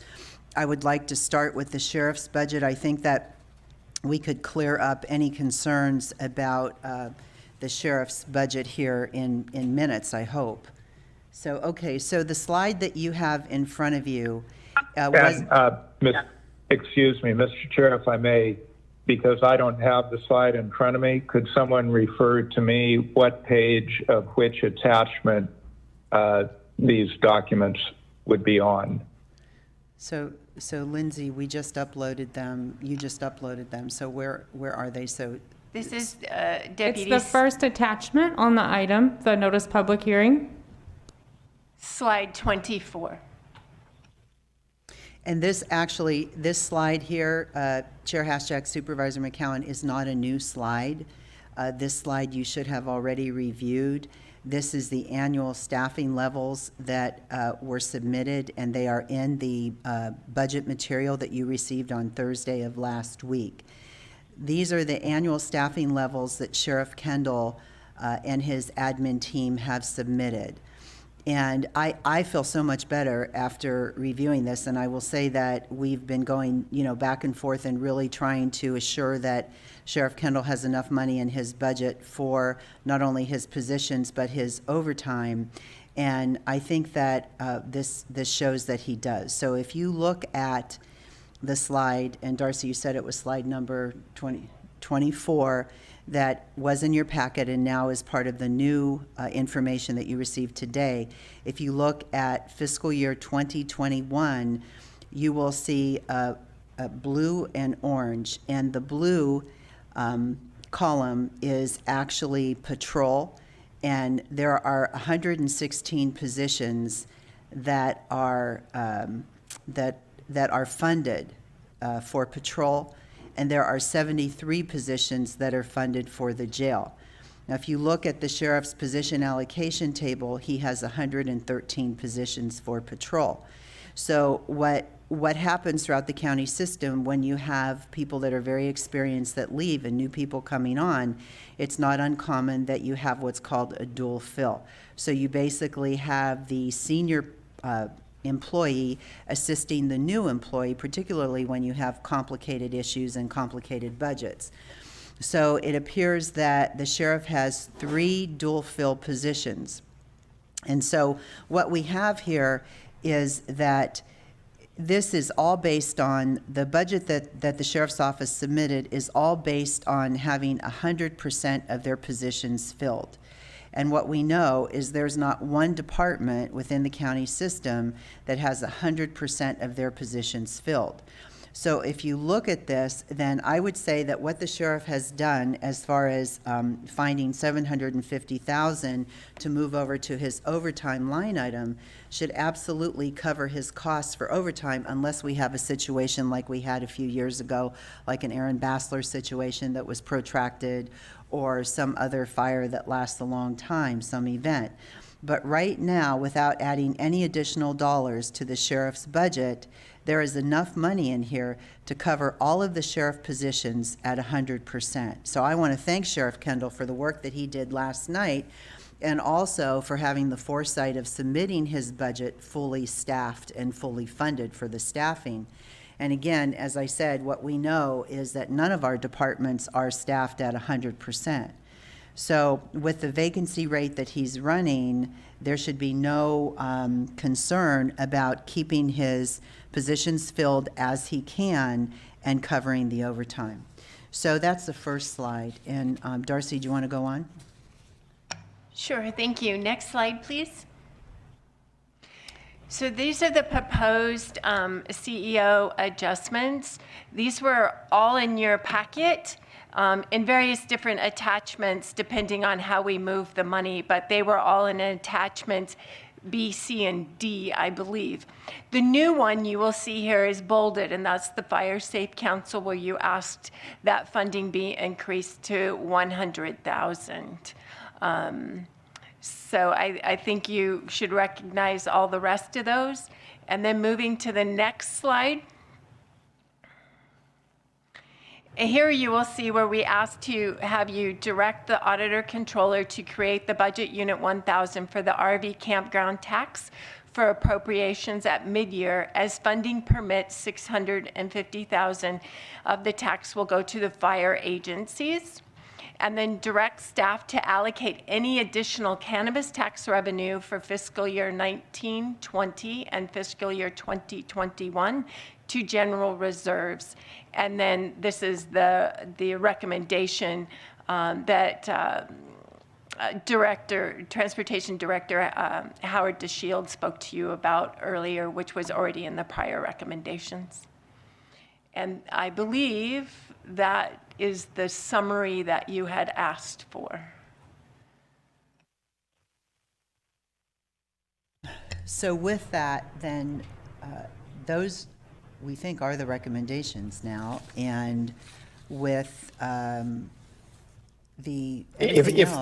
if I could, the only other request was that the TOT collected from inns and campgrounds, or inns and motels, which goes to the general fund and is not the campground money going to the fire departments, that would be also assumed to come in at 65% of budget. And so that would be about 3.9 million versus the 4.5 that was in the draft budget. The 4.5 included an assumption of revenue from the campsites. So through the chair, Supervisor Jurdy, we can make that adjustment. That would be a reduction of the additional revenue. We would need to reduce additional revenues in the current proposed budget. There, we would have to go back and cut spending somewhere else. So if I could suggest, if we were to cut spending someplace, line item, one area, that would be a $600,000 reduction in spending, would be the $1.9 million that's set aside for direct recovery. It's a reserve. We hope to get more reimbursement and not need to spend the entire $1.9 million, but I think that would be the appropriate place to reduce the expenditures. Yeah. Well, excuse me. So if we have that TOT private campground tax, which isn't going to come in as projected, and we have the cannabis tax, which is coming in better than expected, and one's 600,000, one's about 500. So in a way, we're almost balancing it out. Is that correct? Well, on this slide, you're directing to put those tax dollars into general reserves, not into disaster recovery. And so that would cause a conflict. Also, Supervisor Jurdy, in the amount you're talking to reduce, it was 600,000 out of the disaster recovery? Yeah, well, maybe we should clarify. We were saying that we want to take any unanticipated revenue from the cannabis program, which is now expected to bring in 4.5. That extra 500,000 that was not in this year's budget would go into reserves, but 4.5 million rather than 4 million would be in next year's general fund revenues from the cannabis program. So there would be an increase of 500,000 in next year's revenues in the general fund from the cannabis program, which almost offsets the $600,000 reduction in assumed revenues from TOT. Okay. Okay. All right. We can do that, yeah. So Supervisor Jurdy, then you're saying that, I mean, it's almost a wash. It would be the 500,000 instead of the 600,000, but that's what we would use. Is that right? Because we could write that up as a recommendation if the board agrees. Yeah, that's what I think we were trying to say before the break. Okay. All right. So Mr. Darcy, Chair. can you have a Oh, minute go to ahead. write that up? Supervisor McCowan. Thank you. So just trying to make sure I'm getting this clear, the campground revenue that's projected for next fiscal year was included in the 4.5 million shown for TOT. Yes.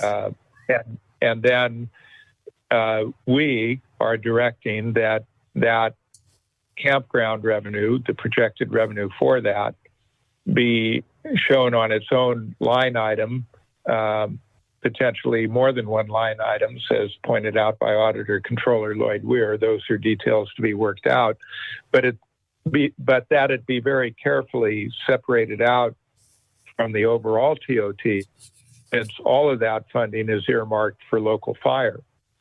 So it looks like the original budget didn't recognize that, and the entire 4.5 of the TOT was being used to fund all of the recommendations in the 2021 fiscal year budget. So then by breaking out that campground money separately, it has underfunded the rest of the budget.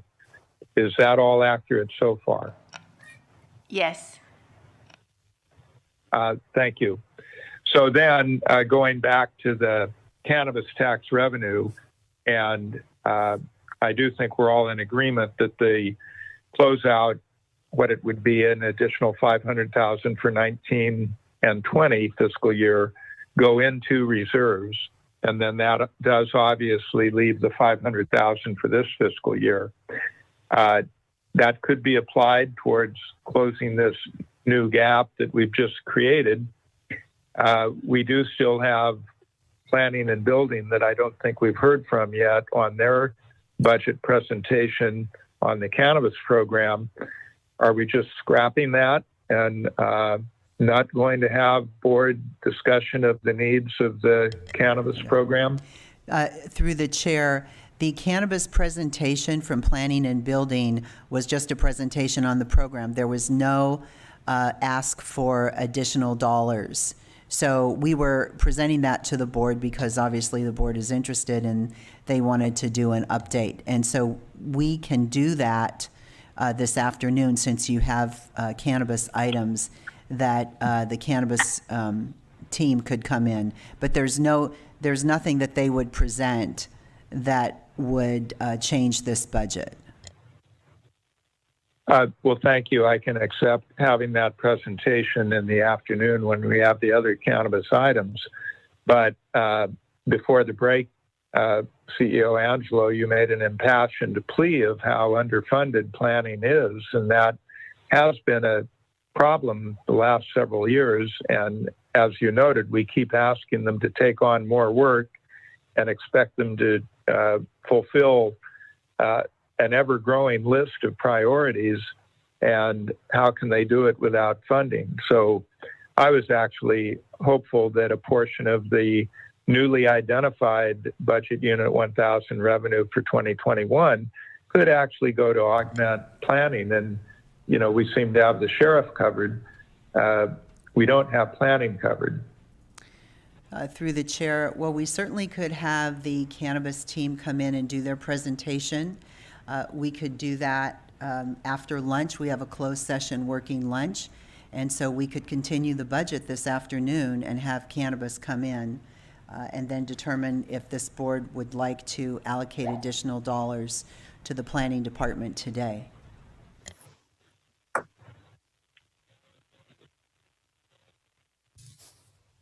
So I have a question about the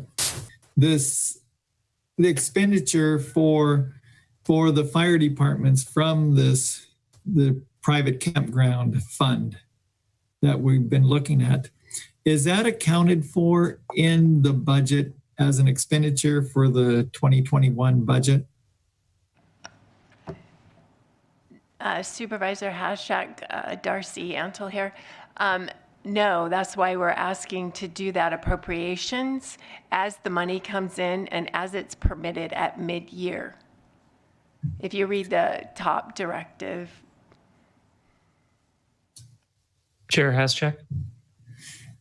Yeah, so just let me finish this. So we're accounting for the $1 million or 600,000 coming in, but we didn't account for anything going out yet.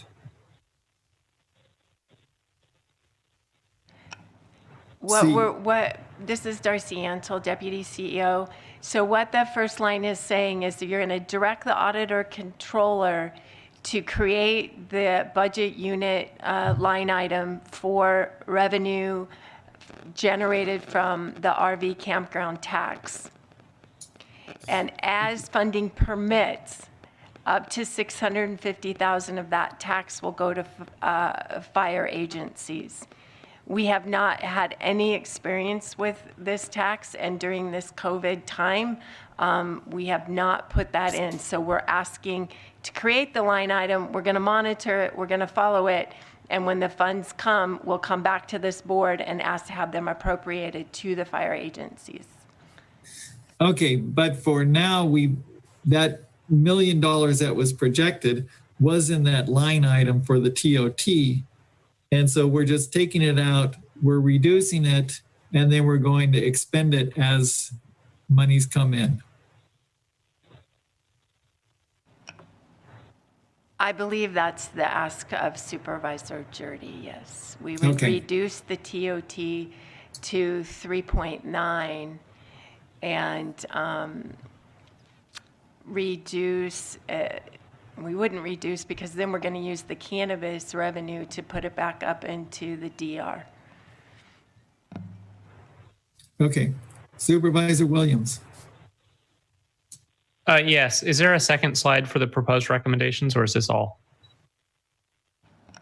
No, I mean, those are the two. The other one, the one before it is just the handout. If you go beyond, you'll see what we had written out prior. Okay, so I just didn't know if you were going to get to it. The question is, I like this idea the sheriff has about saving $300,000 to $400,000 by constructing a courtroom in the jail.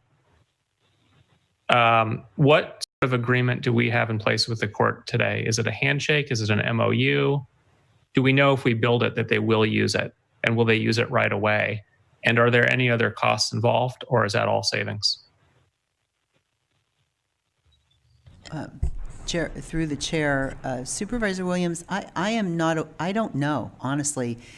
This has been, Sheriff Kendall's been spearheading this. So I think Sheriff Kendall might still be on the line. And if he is, I'm sure he could answer this question. Thank you. I am on the line. I caught about half of the question. Can you repeat it, please? Yeah. What agreement do we have with the court? If we build this courtroom to reduce the transport costs to save $300,000 to $400,000, will they definitely use it? Will they use it right away? And are there any other costs involved to offset the $300,000 to $400,000 that we save? The answer to the first question is we've spoken with the presiding judge, and the presiding judge will assign a judge to the courtroom at the jail to do 100% of the in-custodies. If we build the courtroom correctly, we can do everything except for jury trials. We can have evidentiary hearings. We can bring witnesses. We can bring the public in, of course, based on what the building capacity is. But we have a plan in place to only bring, one person at a time into the courtroom and leave the rest in a holding area. And that should keep the numbers down of spectators. If people are just there to watch one case, when that case is over, then the next one moves in, different spectators come in. So we do have a buy-in from the presiding judge that it will be used. The offset of the cost is basically a snapshot of how much does it cost us on a daily basis when the court is in full swing to move prisoners from county jail to the courts in Fort Bragg, as well as the courts in Ukiah. I think it's a brilliant move, and even if there are some one-time costs, we should do it.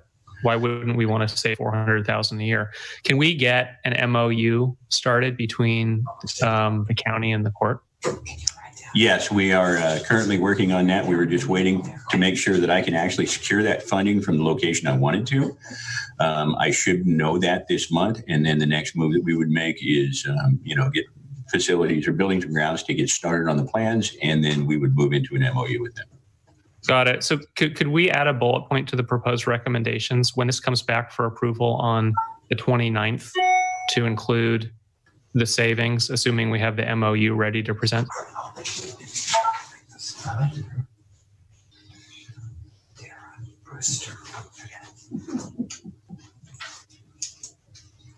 Hey, CEO.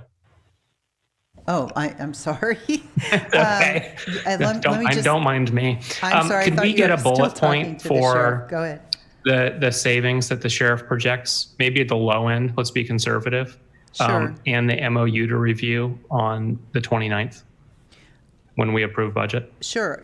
I'll talk with the sheriff after this and get his cost-benefit analysis on this, and then also see what the progress is. I'll talk with county council. I'm assuming that the sheriff is utilizing the expertise of county council on an MOU.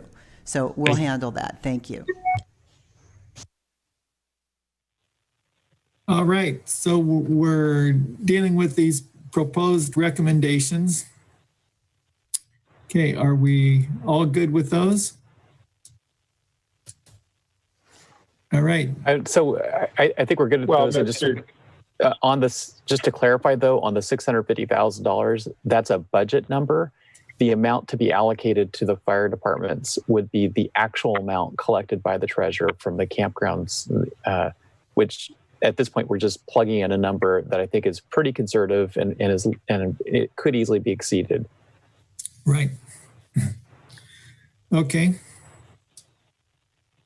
Other than that, we're good.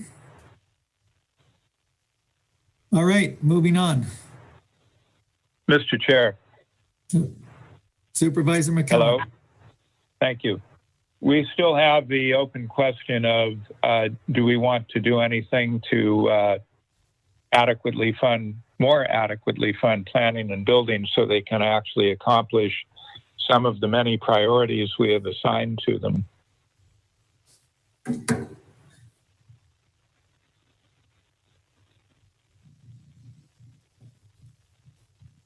I will also note that on slide 28, it still shows $25,000 for Fire Safe Council. That has been updated on an earlier slide, but just as a detail, slide 28 could be corrected potentially.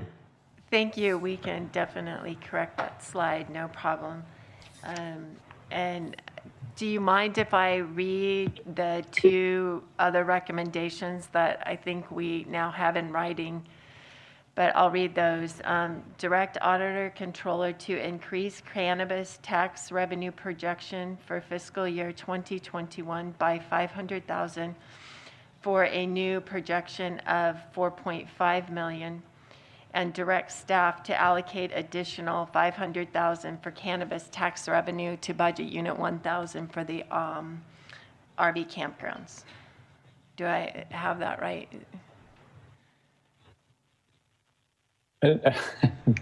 Not quite. The first part was right. The cannabis tax was assumed to come in at 4.5 million versus 4 million.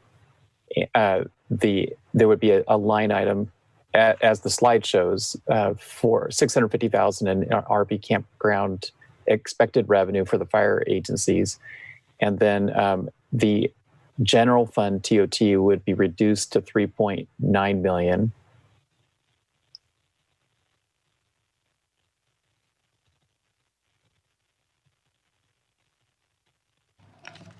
So I think we have the first bullet talks to one of your points. And then those other two, so direct staff to allocate additional $500,000 of cannabis tax revenue to the budget unit 1000 and reduce the TOT tax to 3.9 million for fiscal year 2021. Yes, thank you.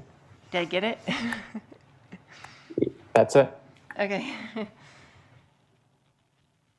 Just to clarify, so we're increasing cannabis tax line item for budget unit 1000 from 4 to 4.5 million for both fiscal year 1920 and 2021. The additional revenue for 1920 is directed into the general reserve. Correct so far? Correct. And then what's currently being stated is that the 500,000 for 2021 would go to substantially offset the 650,000 for fire agencies. Although I don't know that we have consensus on that yet, but that's, we have identified this. And to clarify, so budget unit 1000 was projected at 4.5. We're reducing it to 3.9. Shouldn't we be talking about, and of course it's projections, but shouldn't we be talking about 600,000 rather than 650? Supervisor McCowan, I was basically just taking a target of 65% of revenues coming in and allocating them proportionally. It was assumed $1 million would come in from the campgrounds, so 65% of 650,000. It was assumed $6 million would come in from the just from the B&Bs and the motels. So figure 65% was 3.9 million. I'm not disagreeing with that way to make the projection, but we're reducing the TOT by 600,000. It just seems like these two figures should be in sync. They are projections, they are estimates. Could we, and it'll be the actual revenue because we've now directed it be segregated and set aside into a separate line item or a separate fund. Would you be okay with reducing that 650 to 600? Yeah, sure. It doesn't make a difference. Right, and it still leaves us with I think we have an apparent 100,000 gap, even if we use the increased 2021 projection for the cannabis tax. And we still haven't dealt with planning and building. If there's any additional board interest in trying to augment funding for planning and building. But we do, it's very true, as the CEO says, we keep assigning more priority items to them. How are they supposed to do those things if they don't have the staff? Yeah.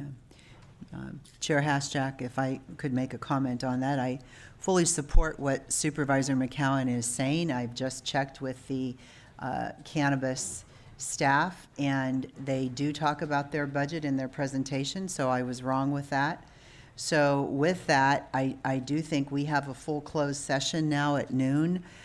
We could, if this board agrees, we could go to closed session. After closed session, we have a full afternoon of agenda items as well. So we could come back from closed session. The cannabis team could do their presentation. My hope after that is that this board will finalize and approve the budget, and then we have other items. And I would ask this board to consider this afternoon taking a dinner break at some point around 5 o'clock, and that we would come back in the evening and work on other items. I'm not certain that all 5 board members are available for tomorrow, though it may be that we will utilize this evening and then have to pick another day. I don't know. But at this point, I do agree with Supervisor McCowan that I was wrong, that the cannabis team does want to speak about their budget. So I think that the board should take a look at that before you do make a decision on the budget. So We have a full agenda, I believe, for closed session, and then this afternoon, and if the board would like to decide now, so I could let the staff know for planning purposes, if we will be taking a dinner break after this and coming back this evening. Thank you. Chair Haschak. Yeah, Supervisor Williams. To wrap up the previous items, can staff tell us what dollar amount will be in the overtime for our jail in the revised budget? Darcy Antle, Deputy CEO, 750 is my understanding from what SO presented earlier. Thank you. Okay, so if we're all right with that, my understanding is that we are going to close session now. We will deal with the Cannabis Planning and Building Department after lunch. We'll hear their presentation. We'll finalize the budget. Then we'll continue on with the work that we have to do, the agenda. And Okay. Chair Haschak, if I may, we have some time-sensitive items on this agenda. One being after the board finalizes the budget, we do have the contract with our health officer. We also have the emergency medical services contract with Coastal Valleys that has been not only a high priority item for this board, but high profile and definitely controversial. And then we have some other items. If we finished these other items, I would think that by this evening, we would be ready for cannabis. Anyway, so I just want to make it real clear what we have to look forward to for the rest of the day. I've already alerted my staff that that they be available in case we go into the evening. So we just need to make sure that everyone gets the appropriate break time, and then we certainly can continue on. Thank you. Well, my preference would be to have a special meeting next Tuesday to deal with the cannabis questions, because I don't want to do it when we're brain dead late at night. And I'd rather do it when we have time and it's not a urgent issue. So Chair Haschak, you're thinking that we would be able to come back, work on the budget, do the items that we have here up to the items on cannabis and save cannabis for June, what would that date be, June 16th, as the special meeting on cannabis? Is that what your suggestion Right. is? Okay. Chair Haschak. Yes. Yeah, I guess I feel bad. I think this is Supervisor McCowan's item, and we've already kicked it down the road. That was my item too. Okay, so it's joint. Forgive me. Is it possible that we may be able to give some direction so staff could begin on the cannabis next steps, even if we have to revisit the item? Because I know there are time constraints that if they don't start, we won't have a process in place next year, which means we're going to get hit by a loss of revenue. Well, if I may, we Mr. have a list of about 20 people who want to speak, and I think that this is going to require real dedicated time. So I don't want to just. Mr. Chair. Supervisor McCowan. Thank you. Well, these are exactly the reasons why I wanted to bring the item forward on May 19th when we didn't have, or wouldn't have, well, maybe we would have, well, then we have the subsequent discussion. Let's bring it forward June 2nd, perhaps. But I completely agree with you. We don't want to take this up at the end of the day after what will probably be a fairly grueling session. I think it would be better if the board is willing to come back next Tuesday. We will know that we will have the time necessary to not only hear from the public, but to have our board discussion. I think at this point, that would be the preferable course. So as the sponsor of one of the items, I'm willing to put this off another week to make sure we can deal with it properly. Thank you. Mr. Chair, if I Anyone may. else? If I may, Mr. Chair. Yes, County Council. Just a brief point of information. I understand from my staff with respect to Supervisor Williams' points that a 1 week delay is not likely to make or break any of the relevant timelines. Copy. I withdraw my concern. Okay. Okay, so with that, why don't we go ahead with this plan, and we will break right now until 1:30. And we will go to closed session. We will be dealing with items 9A, 9B, and 9E. Okay, so we will see you back at 1:30, hopefully. And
about the delay. We had 3 items on the closed session, items 9A, 9B, and 9E on your agenda, and direction was given to staff in each one of those situations. Also, we will be going back to the budget, which is agenda item 5A, to complete that item first.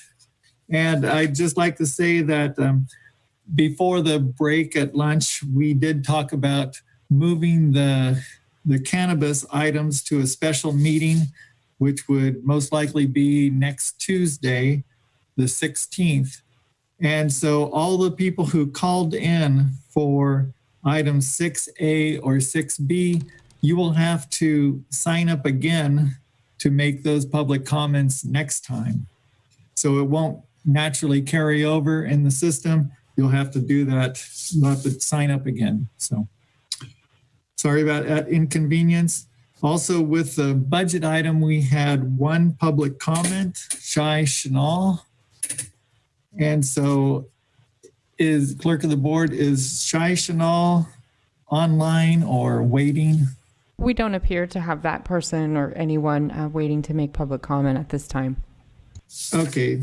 Could you reach out to that person at some point? Okay. Thank you. All right. So going back to our discussion about the budget. All right. So CEO Angelo. Yeah. Thank you, Chair Hashak.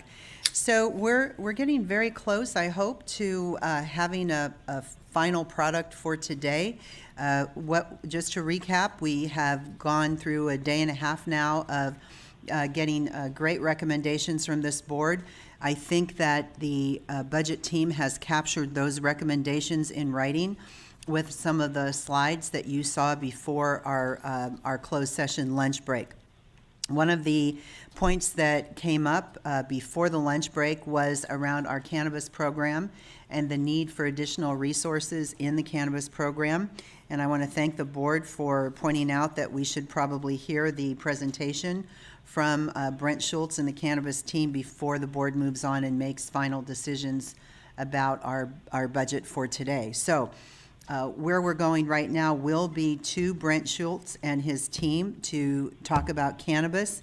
And then after that, I think then the board could deliberate on the budget with all the changes that you've asked for. And I think we're very close to the board approving this budget for today. So with that, I would like to turn it over to Brent Schultz. And Brent, if you could tell us who's with you today, that would be great. Thank you. Thank you, CEO Angelo, and hello, Chair Hashik, board members, and County Council Elliott, and Brent Schultz, Planning and Building Services Director. I'd like to, hopefully you can see my presentation on the cannabis program budget for fiscal year 2021. I don't know if Lindsay could put that up.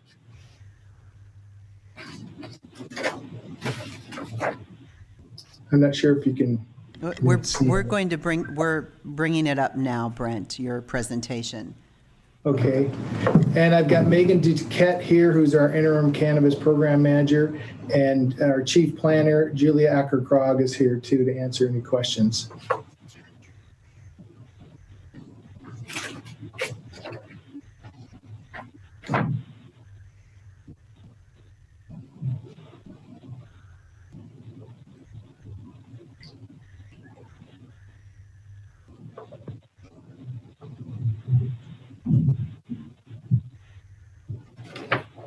Chair, while we're waiting for the presentation of planning, I've been advised that staff has prepared a document for us to look at for the budget, but it's not on the website, and I would like it to be on the website and emailed to each of the board members. Great. Well, this is the cannabis program budget for fiscal year 2021. Brent, excuse me, this is Darcy Antle. Through the chair to Supervisor Jurdy. Yes, version 3 is out there now. First attachment. Can you advise which attachment? I'm not seeing it. It's the first attachment, Supervisor Jurdy. proposed presentation, that's the first attachment. Yes, that's the one. Proposed presentation. Yes, that's the third version of the proposed budget presentation. Okay, it's not labeled as it was described in the email.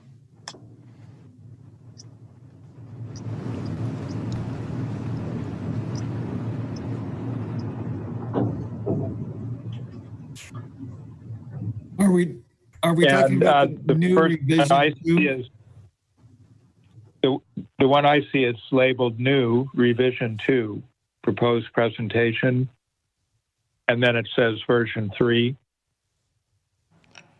So that's online. Is that what we should be considering when we get to the final budget discussion?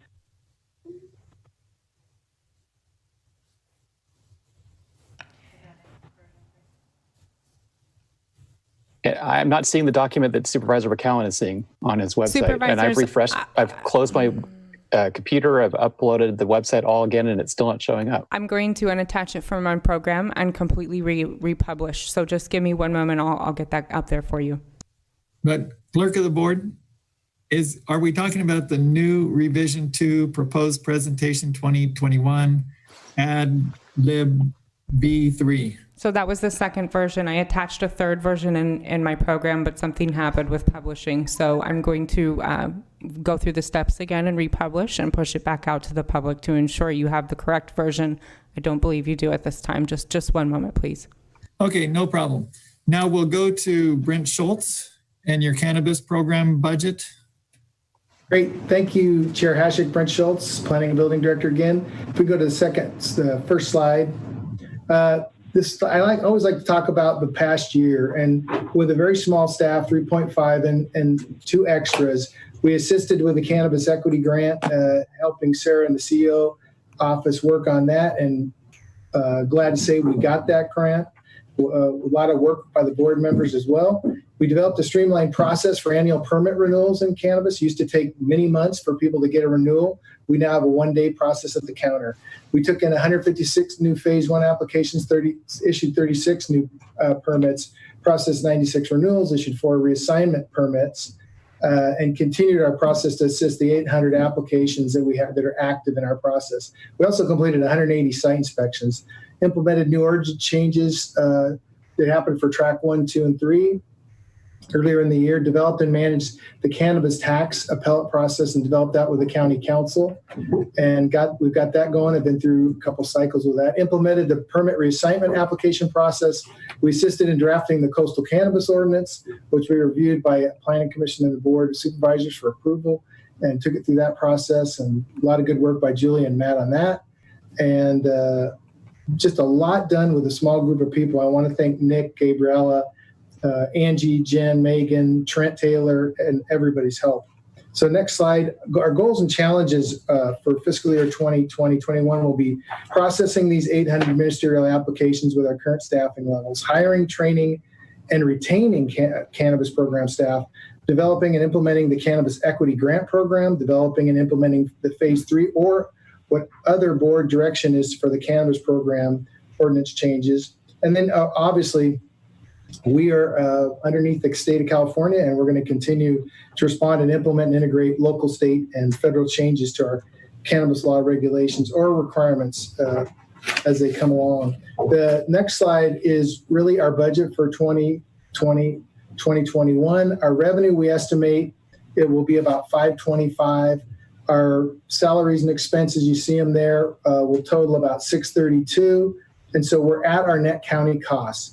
But that is 5.5 positions. I want to let you know, while we have 3.5 full-time positions and extras, we're really down to 2 full-time people. We just had a resignation of one of our staff to go back to school. So we've got a lot of work to do to rebuild that team. The net county costs there, you see at 107. If we did fully, if we could get a full staffing of 8 positions in the program, that add another $190,000 to our net county costs. So you'd be at 297 and 171. So next slide.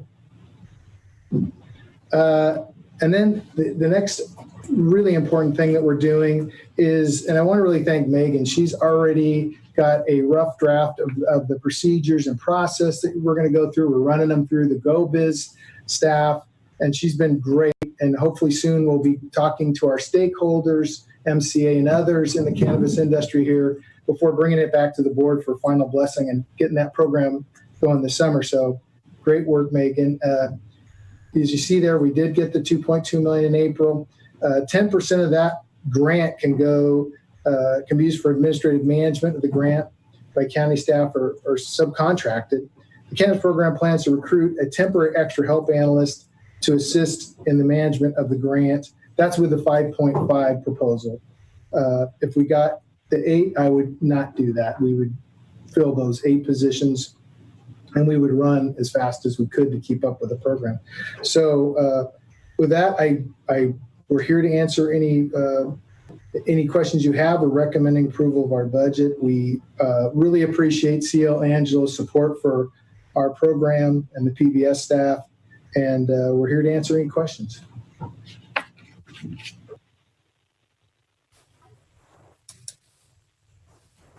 Any questions from the board? Yes, thank you, Mr. Chair.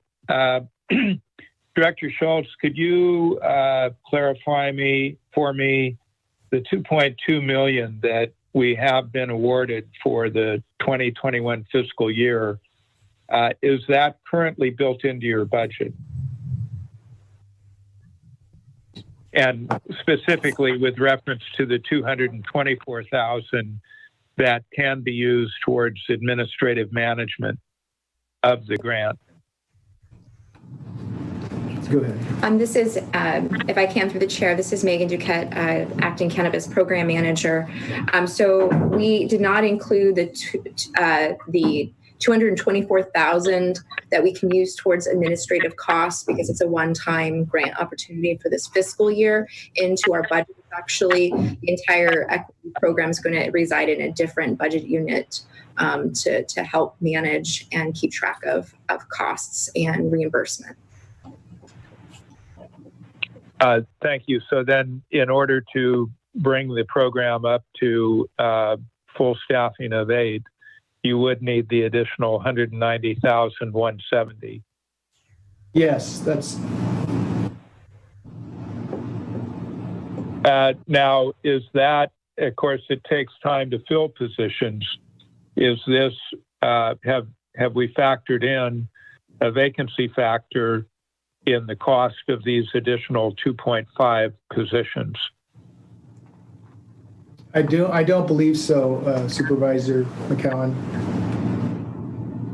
And of course, you've just let us know that one of your current 5.5 either has left or will soon be leaving. So we can see there would be some level of salary saving in there if we could try and get a ballpark estimate of that. It would incrementally reduce the amount needed to provide full staffing. So HR, based on time it takes to recruit, I kind of think it takes a minimum of 2 months. Is that anyone on the line who has that answer, if we may, Mr. Chair? Yeah, go ahead. Yep. Human Resources is on the line, can answer that. Darcy Antle, Deputy CEO, through the chair. Our estimate here is 2 to 3 months. Oh, yeah, William just got on. I see he's there, so I'll defer to William Schurtz. Yes, that's accurate, Deputy CEO Antle. 2 to 3 months. Thank you. Excuse me, did you say 3? 2 to 3. 2 to 3. And your experience, does it tend to, on average, fall in the middle there, or is it more to the upper end? What's a good average? Is it 2.5 or? I would have to say, yes, it would probably fall in 2 to 2.5 months.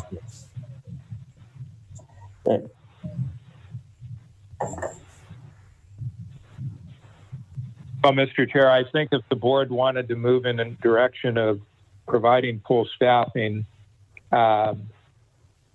we could make an adjustment to this 190-170 and reduce that by either 1/6 based on 2 months to fill positions, or by 1/4 based on it could take 3 months, and then there could be additional vacancies later in the year.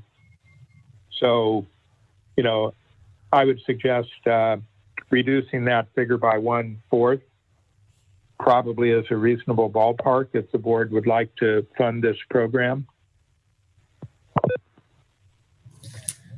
I had a question for Director Schultz. Is that, let me be clear, with the $224,000 that would come from the equity grant, now that can be used for staff, correct? To hire staff to implement the equity program. So this is Megan Duquette through the chair. So $224,000 can be used towards the administrative cost to basically fulfill the grant needs. And for technical assistance, also 10% of the total amount can be used for technical assistance. Now we're thinking about using subcontracting and doing an RFP process for the technical assistance portion of the grant. Okay, so some could be used for hiring people to help implement the grant? Correct. That is correct. So as far as administrative costs, we could subcontract if needed, or we could use that towards helping pay for for staffing needs. And we were thinking about using extra help in that manner. That was our thought process. Thank you. However, those funds would not be used for fully funding the cannabis program. They would only be used for the equity program. Is that accurate? That is accurate. Those dollars have to be used towards fulfilling the grant, whether it's basically processing applications or using that to look at, making sure we're doing payments and verifying budget-related expenses towards the grant, not just for regular cannabis-related programming. It has to be towards equity program. Thank you. Any further comment? All right, moving on then. Well, Mr. Chair, I think we should hear from the board. Do we support additional funding for the cannabis program? My feeling is that we should wait until the first quarter and see what the state funding, what the federal funding is overall in our county and how the pandemic is happening. So I'm conservative in that way, and I think it'd be best to wait. So, Chair. Yeah. Okay, Supervisor Williams. Yeah, I think I might be conservative in a different direction, in that this is revenue generating. I mean, both bringing funds into county, but also bringing revenues to the county at a time we desperately need it. And I think if we understaff, we're not going to process the permits, and we're leaving a lot of money on the table, and we're leaving a lot of cultivation in the illicit market. If we want to pull it into regulation where it's better for the environment, it's better all around, we need to staff appropriately. And it just looks to me like we've gutted the cannabis resources in planning over the last year or so. Mr. Chair? Yes, Supervisor Brown. I support Supervisor Williams and his statement. Thank you. Okay. Supervisor Jurdy. I already count 3 votes. All right. Okay, so that's a direction. So Darcy Antle, Deputy CEO, do you mind restating the direction? Supervisor McCowan. Well, thank you, Mr. Chair. So the department request is for 190,170, knowing that it will take 2 to 3 months to fill those positions. I would reduce that amount by 1/4 and then plug that number into the budget. Through the chair, Supervisor Hashak, Darcy Antle. So if I do the calculation just really quickly, it seems to be about $143,000 that you would like to add to the cannabis 1000 series for fiscal year 2021. So my next question is going to be, where shall I take it from? Well, I would suggest, so we just plugged in another 500,000 to budget unit 1000 of cannabis revenue. So in deciding where should the cannabis revenue go, it really should be to support the program that generated it. And we would have to look elsewhere for the additional 140,000 plus to fully fund the campground line item. If I could address the board, Supervisor Hashik? Yes, Director Schultz. I very much appreciate Supervisor McCowan's comments and the support for this. I just want to so I'm real clear that I got my net county cost was 107,001. The additional to hire 8 people will be 190,177. So that's a total of 297,178 to fully fund 8 positions like I think we need in the cannabis program. I appreciate it. If it's going to be a little less, but it's more than the 107, I'll take it. If I could get the 297,178, I'd be ecstatic. But I will do as you direct me to do and work with the CEO. It was my understanding that I was agreeing to the full amount.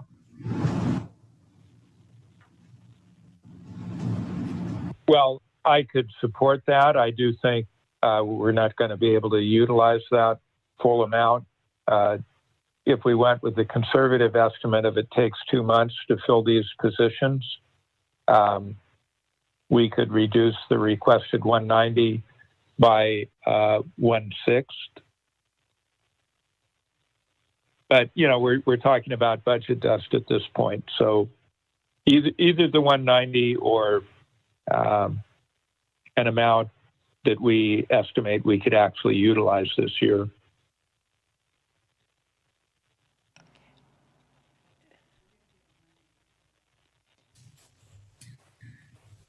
Through the chair, if I may ask, Planning Director Schultz, I don't see the 290. I see 190 on your slide. That was in addition to the 107. Oh, okay. So you already have the 107 budgeted, correct? Yes, and that's for 5.5 positions. Right. So you'd need the additional 190 to fill the 8 positions. Yes. Okay. Thank you.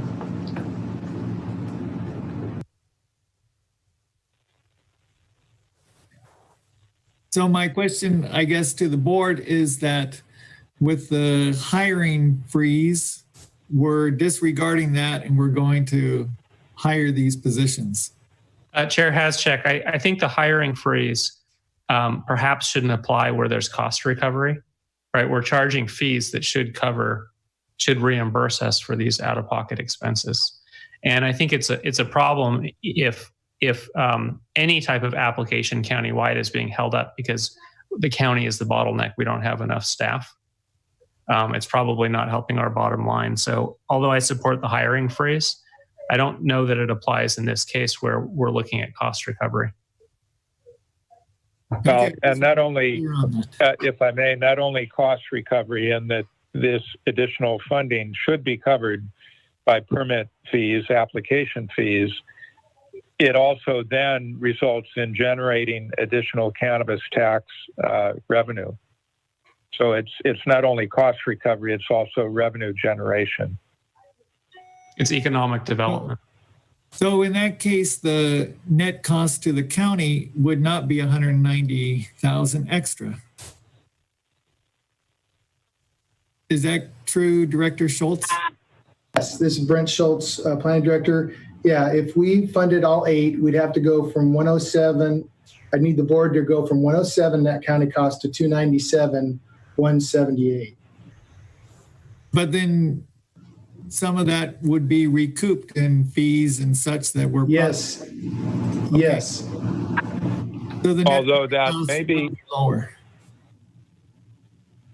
But that may be contingent on us getting our act together, giving clear direction to the board, and then both planning and county council having the capacity and taking the time to prioritize to get a more streamlined program in place. So it's still a little speculative if this additional cost will be covered by fees. But if we get a functional program and open it back up for applications, then we should.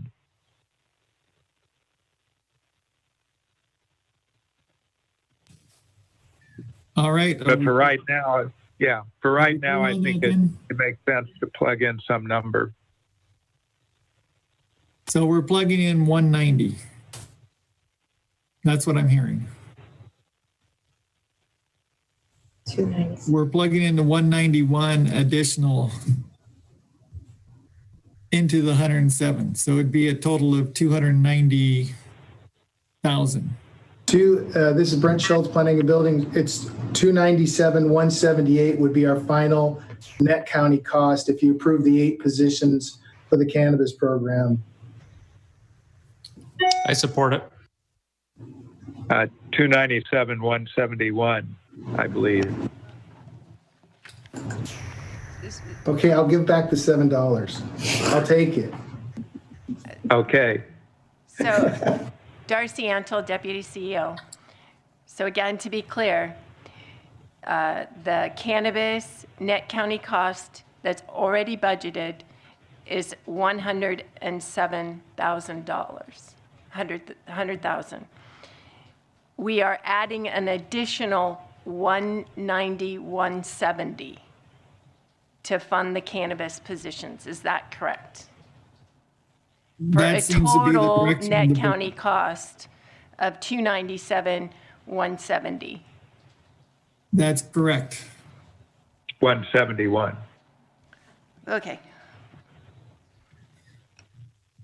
And so your next question is, where do we get that money? Correct. And I'm suggesting budget unit 1000 cannabis business tax line item from the 500,000 that we agreed to add earlier. Correct. So, removing that 190, 171 from the cannabis, from the cannabis, we moved that to the Redwood Valley Campground. So now are we reducing the Redwood Valley, or I'm sorry, not Redwood Valley, the RV campground down? Well, we do have to find where's the additional money to fund that. I think the board's making this more complicated than it needs to be. General fund dollars are general fund dollars. They're going into 1000 series. You're simply reducing the amount that's out of the reserves for the disaster recovery by $191,000. It's semantics to say the cannabis tax is going to cannabis program. It's fine. You're correct. We just have to get to the bottom line, and I would support your recommendation on the 190, 170.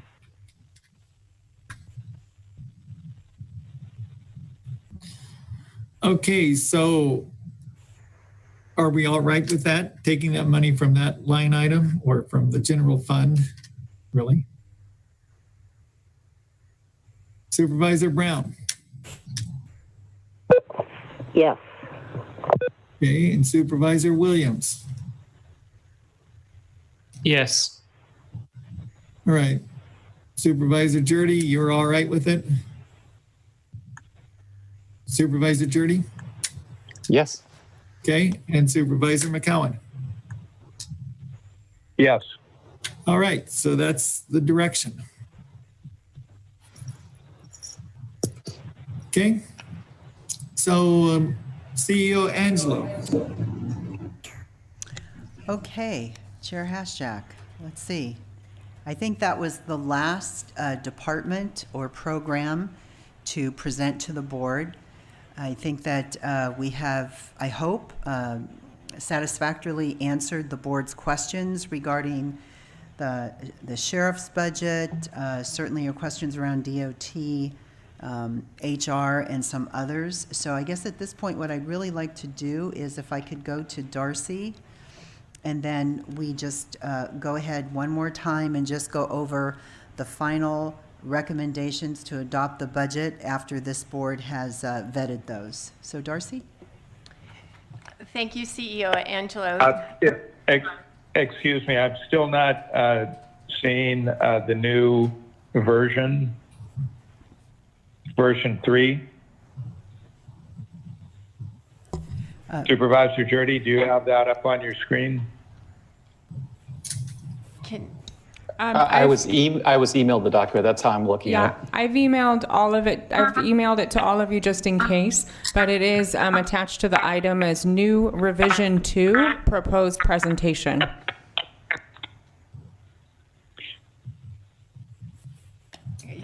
Yeah. The second revision is actually the third version of the document, so I can see where the confusion would come in.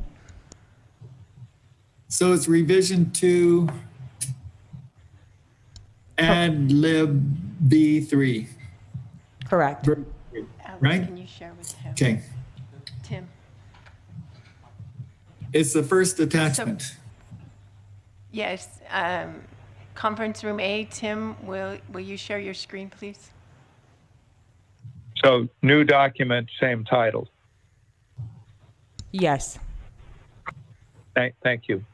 You're welcome. So we believe we have captured everything here. I hope. Direct the auditor controller to create the new budget unit 1000 for the RV campground tax appropriation and fund at mid-year, 600,000 as funding permits. Direct staff to reduce disaster recovery one-time funds now would be 290, 171 with the new direction from you. And direct staff to allocate 500,000 of the cannabis tax revenue and budget unit 1000 and reduce the TOT to 3.9 million. Direct auditor controller to increase cannabis tax revenue projection for 19-20 by 500,000 for a new projection of 4.5 million. Direct staff to allocate that additional funds to general reserve. Direct sheriff's office to present an MOU between the county and the courts along with a cost analysis of the Donovan Room remodel to convert courtroom to be adopted with the budget on June 23rd. Direct sheriff's office and jail to appropriate 750,000 to overtime line items using their current 1000 series allocation and allocate 4.9 million of RMRA funding for the DOT.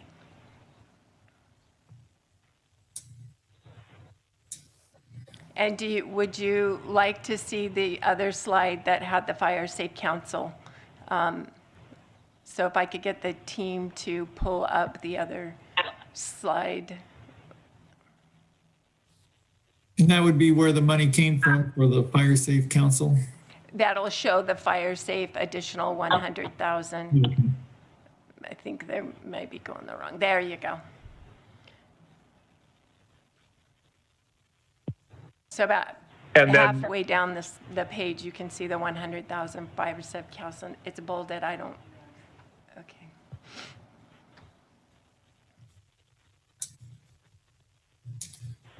Okay. Are we all good with that? Could I have the team pull up slide 27? I think it's just adopting all our attachments. Yeah. So this would approve the adjustments that we had in our attachments B, A and B, and the things kind of in the way, so I can't see all of it now. Oh, I may have a...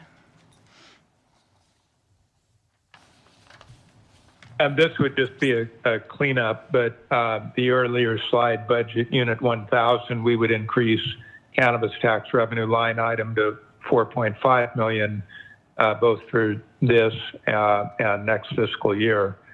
But, you know, it's just to make that slide consistent with the direction we're giving. It's, you know, just to clean up. Thank you. We'll take care of that. Mr. Chair, have we had public comment on this item? Well, we were waiting for public comment, and I haven't heard back from the clerk of the board whether that person has been contacted. We tried to contact, and we haven't heard back. We've not heard back. Well, if you're ready for a motion, I'm ready to make one. All right, so I'm going to close the public hearing then. And now it's back to the board. Mr. Chair, I will move approval of the fiscal year 2021 proposed budget actions and recommendations as discussed by the board today, and direction to come back on June 23rd with the final approval. Second. All right, so it's been moved and seconded. Any further comments from the board? Yeah, I have one. We never really got to the Coastal Valleys EMS. Is that coming back as a second item unrelated to budget? Yeah, Chair Hashjack, Supervisor Williams, that is an agenda item. I believe we have the health officer contract, and after that is the Coastal Valleys item. Okay. Thank you. All right. Any other comments about the motion? Well, I'd just like to comment about the budget. I think it's you know, a remarkable achievement to have a balanced budget for a fully functioning Mendocino County government in these dire times, and it's amazing that we're actually not really dipping into reserves at this point yet. And given the fact that this is year 2 of the salary increases. So good work, everyone. Yeah, and I'd just like to say thank you, Supervisor McCowan, for making that motion. It's going to be your last budget, and you certainly have an incredible insight into the budget. And also, it's great that we don't have to look at laying off furloughs or reduction of salaries for our staff, that we can maintain with the promise that we made with the cost study and those negotiations. And so, like Supervisor Jurdy said, it's great that we don't have to dip into the reserves, and hopefully our economy will recover from this COVID crisis. So. Thank you, Mr. Chair. I support your comments and Supervisor Jurdy's. Particularly, this board has been very clear from the beginning. We were not going to go back to our employees and look for any give back of any of the enhancements to their compensation that we had negotiated. And so that was never a thought. I'm very proud we're able to take that stance. As has been noted, we have not had to go into our reserves to produce a balanced budget. In fact, we're adding a little bit to our reserves. It's a solid budget in that has been put together in difficult times. And I do really want to acknowledge all of the work of the entire executive office team and the budget managers of all the different departments and the department heads in putting this together. And I think we could probably give a special commendation to Darcy Annell, who has probably been living and breathing the budget for the last several months until you probably see visions of the budget in your sleep. So thank you very much. All right, any further comments? Okay, hearing none, we will go.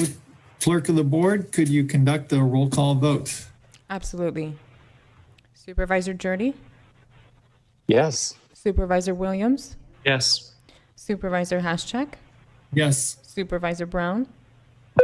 Yes. And Supervisor McCowan? Yes. The motion carries unanimously.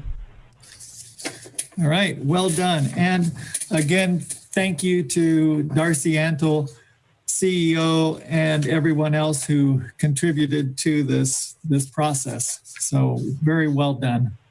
We're moving on to agenda item 5C, which is discussion and possible action, including approval of Fifth Amendment to Standard Agreement number PH-19-24 with Naomi Duhan, MD, PhD, increasing the amount from $225,000 to $325,000 for county health officer services, effective when fully executed through December 31st, 2020. The sponsor is Health and Human Services Agency. So is Director Tammy Moss Chandler on the line? We're bringing her in now. Hi, this is Tammy Moss Chandler, Director of Health and Human Services. The contract in front of you today is to continue the services of Dr. Duan as County Health Officer and to add to the contract additional hours in order to continue to compensate her for work performed and work going in the future as a County Health Officer until replacement is identified and appointed by the board. Happy to answer any other questions that the board might have. Yeah, I have a question. If no one else has a question, I have a question. You know, when I look at this, it's an extension of $100,000 for the 6 months. And we've been talking about 20 hours a week. Is that correct? For Dr. Duhan to continue on? A maximum of 20 hours per week. That's correct, Supervisor Haschak. And so if there's 26 weeks left in the year, and I multiply that by 125, or 125 times, let's see, 20 hours a week would be, say, 2,500, and 2,500 a week multiplied by 26, that comes out to around 60,000. So I guess my question is, why is it 100,000? The contract allows for other payment, including on-call pay, other reimbursements for travel and necessary insurances coverages. So there are additional payments allowed in the contract. There also is a potential of hours, but honestly, Supervisor Haschak, it's up to the board if they want to put this contract for a different amount. Chair? Again, who was that? Who wanted that was Williams, and then I heard Tammy. Sorry, did you want to finish, Tammy? It's just the Zoom breaking up. No, that's all right. I don't need to finish. So Chair Haschak, I think it's wise to go for the larger amount. It doesn't mean we're going to spend it, but imagine as the second wave of the pandemic comes through, if we need more of Dr. Duhan's time. So far, what we've seen is her character is about putting the county first. Her post here has delayed her professional life elsewhere, her personal life elsewhere. And so I can envision that although it's 20 hours currently, we could have a situation where we need more of her time. And if she's able to provide that time, we wouldn't want to be held up on a contract. Well, what I'm hearing from Director Chandler is that that 20 hours would be used up with that 100,000. Pretty much after you take away the salary part, then you have the other components of it.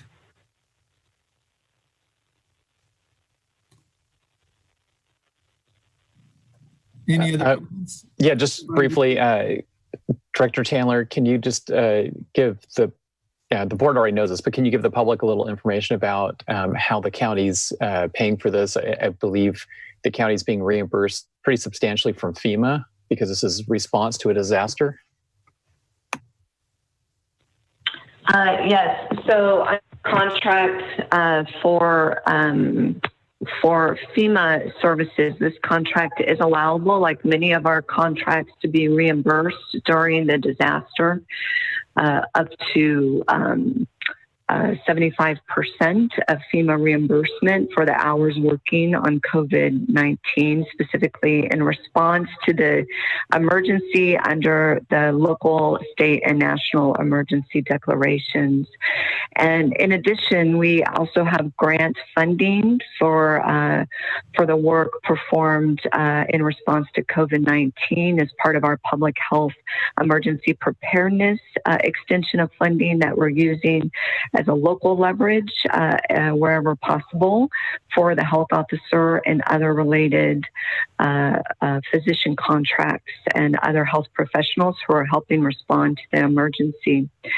And I believe that clarifies your question, Supervisor Jardy. I also want to just add that I just received a note from my fiscal manager that they did add a little bit of a buffer in this contract to Supervisor Williams' point in case more than 20 hours were needed and Dr. Duhan was available. So Supervisor Haschak, to your question about the difference between 65 and 100, I don't, certainly there are the other expenses that I said around on-call and potential other payments, but they also rounded up the dollar amount. So there could be the ability to pay more if more was necessary during the remainder of the emergency, dependent upon Dr. Duhan's availability. Okay, and just a follow-up is that the 225, the original contract went back to July of last year. And this would be going forward till December. So really we're talking a year and a half for the length. Yes. Yes, Chair Haschak, it is nearly a year and a half long contract. That is correct. Much more than just a single year. It's been amended and extended through the end of the calendar year. Okay, thank you. And certainly during a time of pandemic, it's important to have a public health officer who's committed to the job. So I appreciate that. Any other comments from the board? Yes, Mr. Chair. We did approve a fourth amendment to the contract, I believe April 14th, where we added $100,000 to get us to December 31st. And of course, Dr. Duhan is putting in more hours currently because we did not hire an interim public health officer.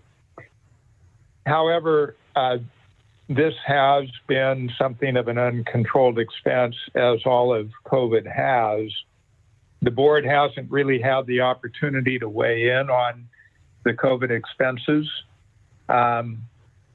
So I will find it very difficult to support an additional $100,000 just from a fiscal conservative standpoint, and it's great to hope that we will be reimbursed 75%.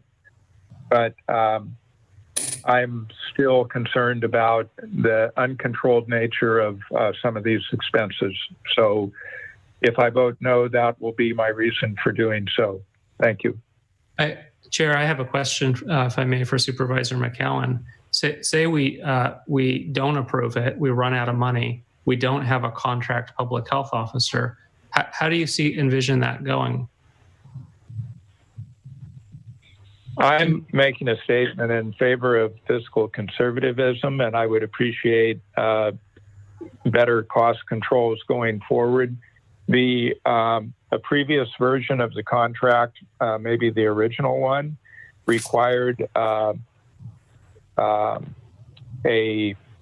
schedule of hours to be submitted to the department director for approval. I don't believe that had been done. The current version does, I believe, include a requirement that hours in excess of 15 a week would require prior approval. So that's a step in the right direction. But we have also paid for this contract at a rate of $125 per hour, whereas if we had hired a full-time health officer at the top of the scale, it would have been less than just under $100 an hour. So I think Dr. Doohan has done a great job. She certainly put in tremendous amount of work to prepare us on the medical front from the expected surge. So I won't recite all the various items that were accomplished. There were many of them to put us in a good position to protect the county, protect the public, protect our healthcare system. So she has done a phenomenal job, but I'm concerned about the lack of cost control. So I expect the motion to pass. So it's a statement in favor of cost control. I have one follow-up question for Supervisor McCowan. Can you explain the cost control? Is it that you're voting against the item because of the rate, or is it that the number of hours? And if it's the number of hours, I think we could try to cut back. The problem I see is, say, for the order that's coming, we had Dr. Doohan working over the weekend. I was in the call, Supervisor Jurdy was in the call, trying to figure out how we can not lose time. But we wanted to track the state. As soon as the state allows opening, we want to be open. We had certain safety precautions that we needed to address. We wanted to work with affected businesses to see what was possible. I would hate to be in a position where we didn't have her hours and we had to wing it at a lower cost. It seems so vital for this county to open and open safely. I'm not sure how the cost control could be implemented any different. We could offer her a lower rate, but frankly, this is market rate for somebody that has an MD, Masters of Public Health, and a PhD and the experience. So I'm not sure what you mean by cost control. Hiring a full-time salaried doctor would have saved us money, but that's neither here nor there. We didn't do it. Well, if I may, in terms of cost control, we will soon see version 9 of the health order. And I've read the previous 8 versions, and many of them involved extensive wordsmithing. So there's been a constant revision of the order. And if you want to have and a tremendous amount of time, both by the health officer, by county council, and by 2 of his deputies in revising these health orders, in preparing the frequently asked questions, which are then invalidated as soon as the new order comes out. So there's been a constant writing and rewriting of the order. So I believe we could have had the same substance put forward for the most part if we simply said, our order is in line with the states. What the governor allows to open, we allow to open. Here are these few additional considerations that we want to incorporate. That would be at the direction of the health officer. But I'm more in the countless hours that have gone into rewriting the health orders. So I don't expect my position to carry the day today, but we're probably going to continue to see future revisions of the health order. I would hope there'd be serious consideration given to, without changing the substance of it in any way, could we change the structure of it to make it both less time intensive to revise and also more comprehensible to the public? So I don't think we have to agree on this one, Supervisor. I appreciate that, and I appreciate your explanation. I move the recommended action. Well, we need public comment first. But so let's hold off on that motion, Supervisor Williams. And is there any further discussion by the board? Well, I just like to say that to Director Moss Chandler is that if we had a full-time public health officer on who was a county employee, then we'd have to pay all the benefits and all that too. Is that correct? Thank you for that question, Chairman Hashcheck. You are correct. Our average benefit rate is about 50%. So the annual cost of a health officer for us would exceed, be about $300,000. I'm sorry, $300,000 on an annual basis.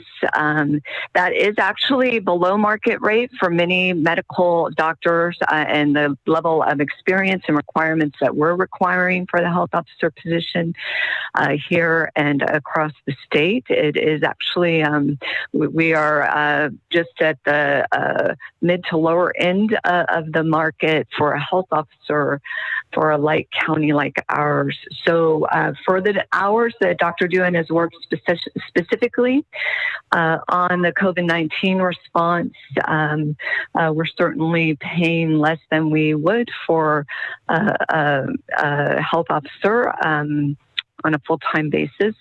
Again, I hope that answers your question. Well, and the follow-up question too is that the model we're using right now with Dr. Duhan is we're getting reimbursed 75%. If we had a full-time person right now, that model wouldn't work. Is that correct? This is Darcy. Yeah. Hi, this is Tammy Moss Chandler, and I just want to clarify there's a lot of nuances in the funding that goes into a health officer. The public health department is required to have a full-time health officer, and there is substantial funding for that. There are different aspects that Deputy CEO Ansel can explain if you would like around a contract versus how employees are reimbursed under FEMA. But I just want to assure the board that there is funding and need for a health officer, and there are ways to leverage the contracted costs for the health officer in the particular scenario we're in. Okay, thank you.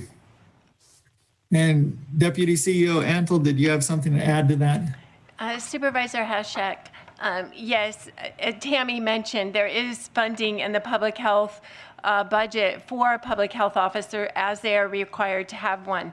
But we will be submitting Dr. Duhan's and the other physicians that have worked for us into our FEMA projects starting March 4th, I believe it was, when we declared an emergency. So we will be folding that in, and you know, if all goes well, they'll see it as an eligible cost and be able to reimburse us at the 75%.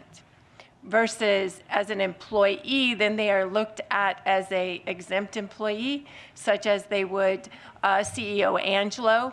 Thus, none of the time would be recoupable. Okay, thank you. So, any other comments from the board before we take public comment? Okay, hearing none. That Deputy Clerk of the Board, is there any public comment? Any public comment has been attached to the item. Okay, and I see none, so we'll go back to the board. Supervisor Williams. I move the recommended action. I'll second the motion. Okay, it's been moved by Supervisor Williams, seconded by Supervisor Jurdy. Sorry about that, Supervisor Brown. Okay, Deputy Clerk of the Board, could you do a roll call vote? Absolutely. Supervisor Williams? Yes. Chair Haschak? Yes. Supervisor Brown?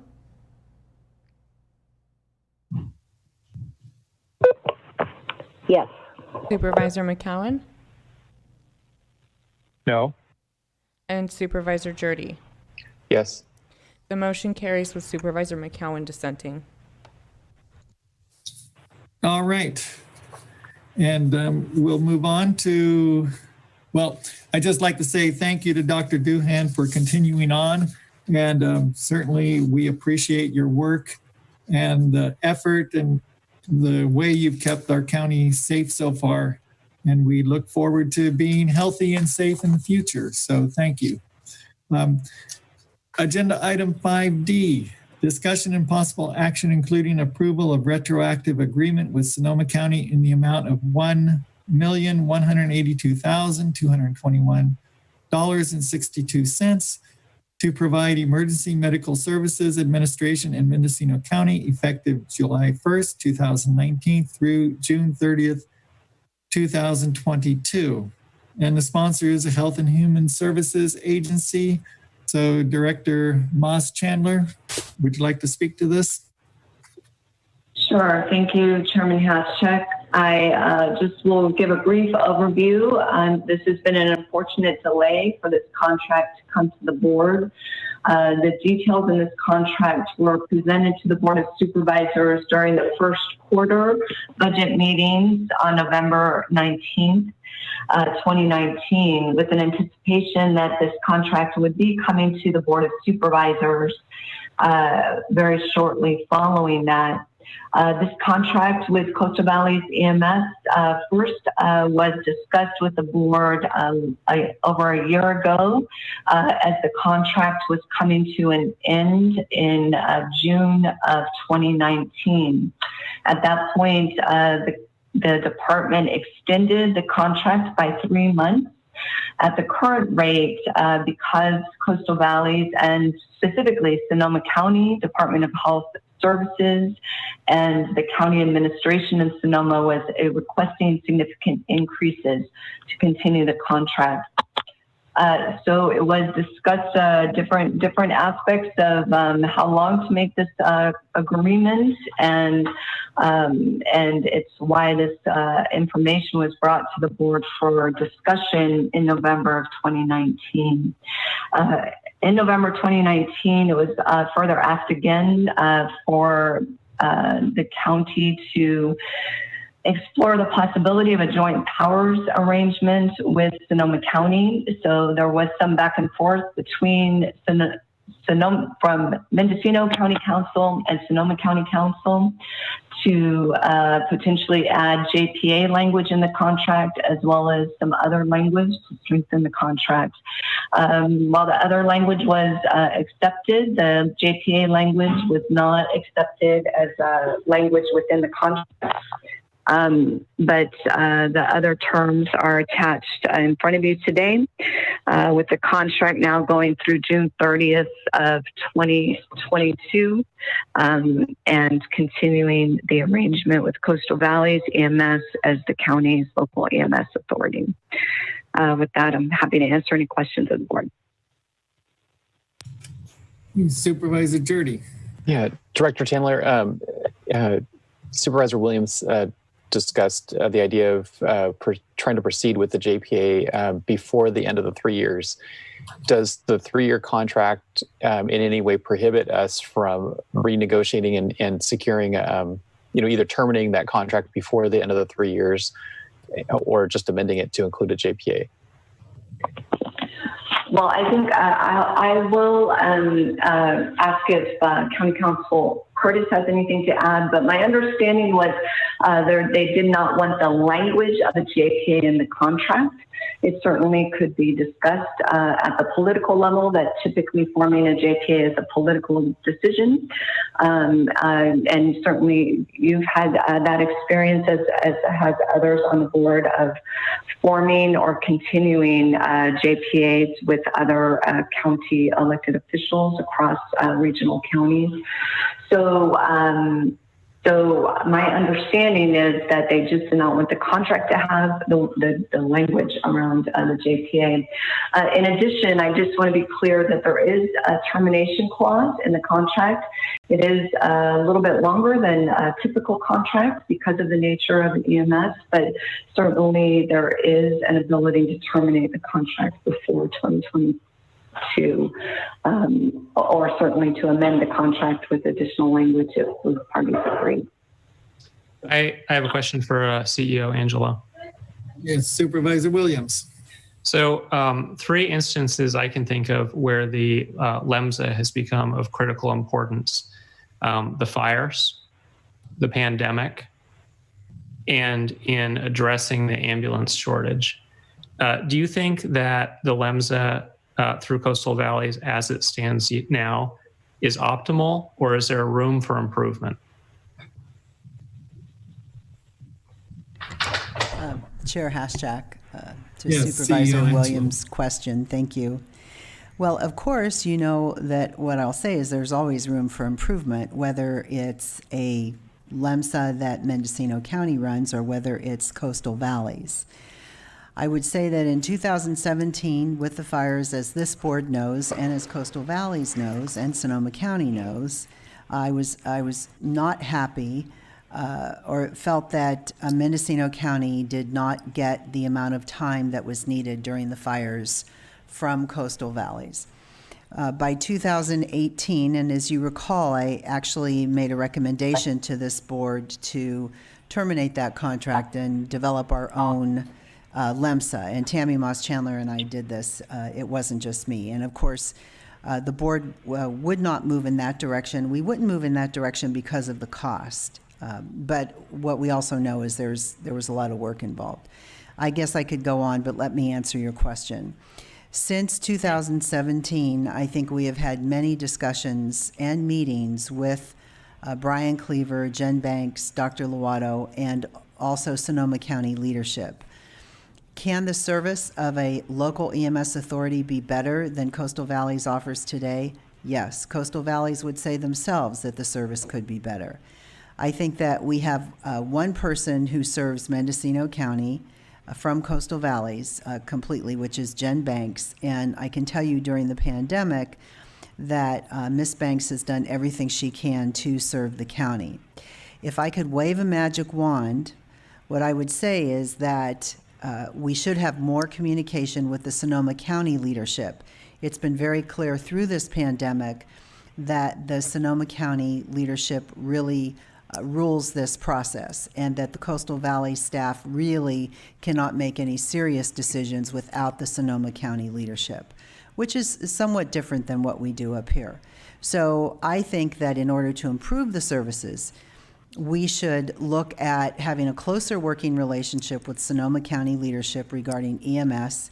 And I also think, and Tammy Moss-Chandler and I discussed this earlier today as well, that we should have one person that is a Mendocino County employee dedicated to Mendocino County.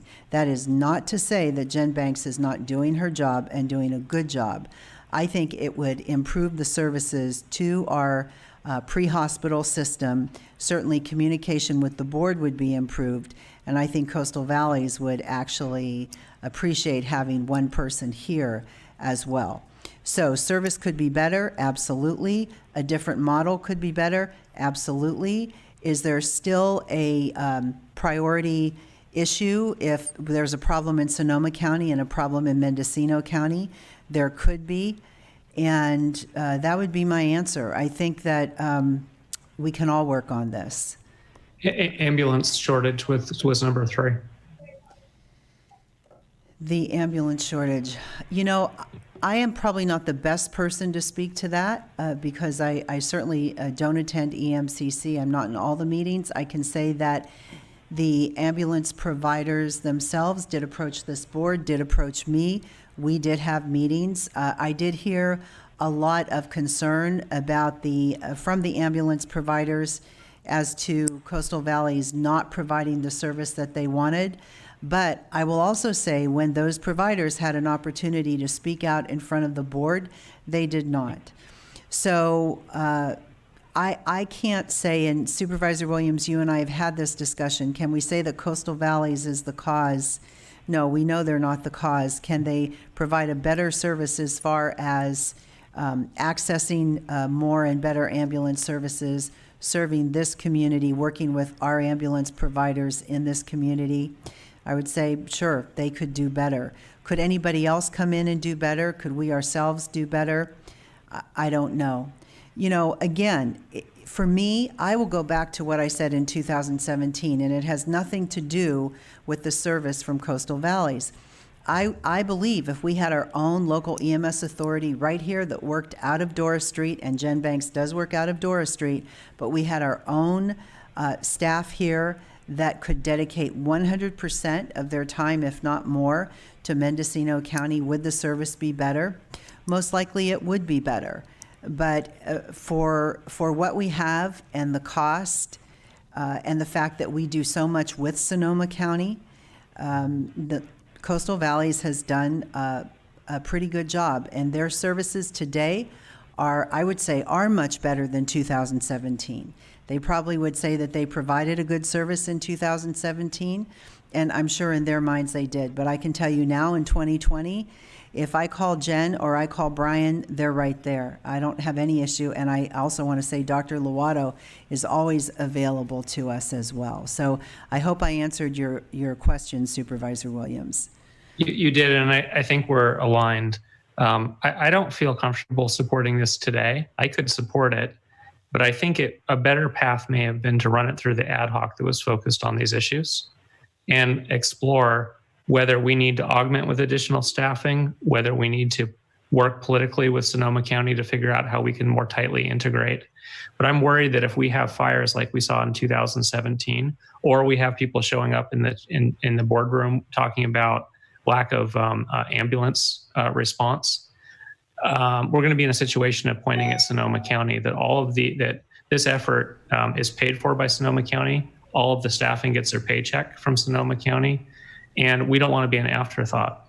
And I know Jen is committed and she's here, but I think there's more we can do. I think the public expects more. We should at least explore it before stamping a contract. And Supervisor Williams, I would hope, I know that Tammy Moss Chandler would like to come forward at first quarter with the request of the board. And Tammy, I don't mean to speak for you, so please jump in and correct me if I'm wrong as well. But I think that there is a desire to come forward at first quarter and ask this board for funding to hire an EMS position. I think just one position that was here that was a Mendocino County employee with EMS that could work hand in hand with Coastal Valleys and with our pre-hospital system could make a tremendous difference. Thank you. And a follow-up question to Supervisor Williams is that in February, we had a lot of discussion about the ambulance service and EMS, and certainly with the tragic situation in Willits. And then we were going to have that special workshop on the ambulance service in March, which got canceled because of the COVID-19 crisis. And so has there been any work done by the ad hoc since then on this issue? You know, we met several times. I think the last meeting was Supervisor McCowan and I attending the EMCC. And Coastal Valleys had a plan to acquire data from the providers so that we could all look at the situation with, the response times and call volume and financials.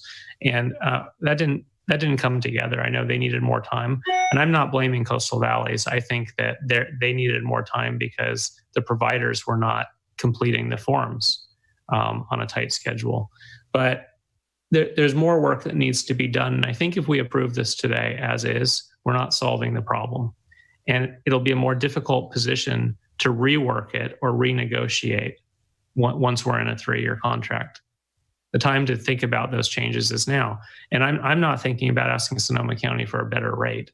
I think this is true cost recovery. We're getting a good deal piggybacking on their LEMSA.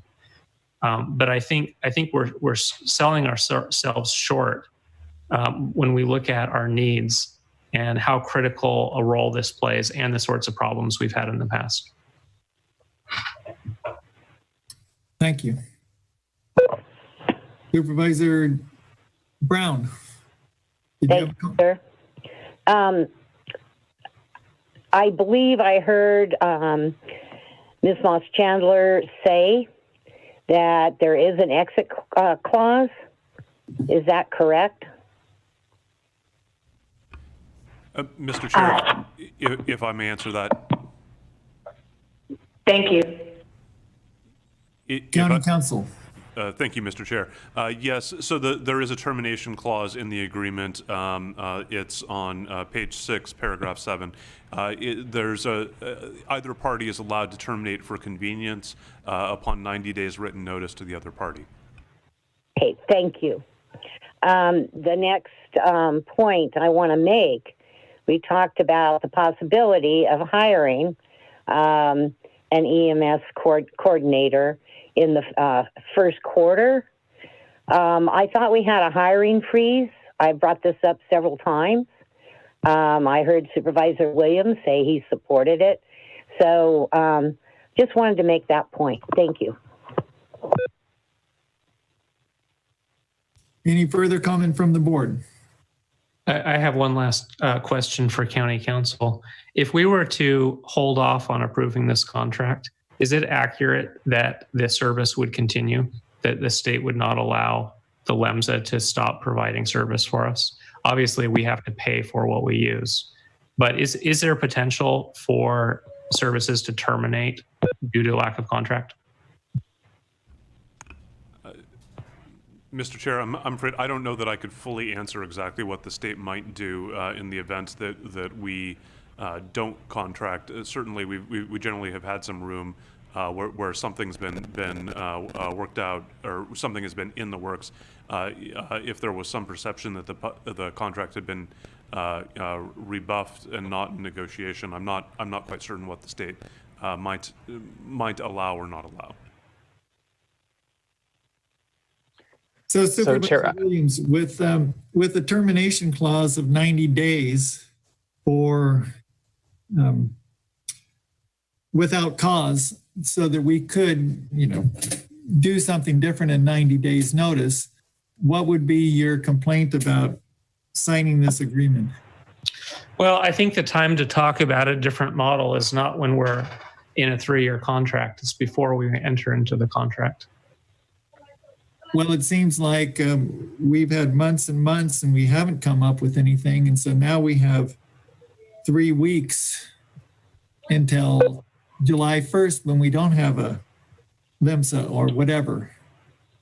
Excuse me, if I may, Chairman Haschek, I just want to make sure again for the board's understanding, we are currently operating without a contract.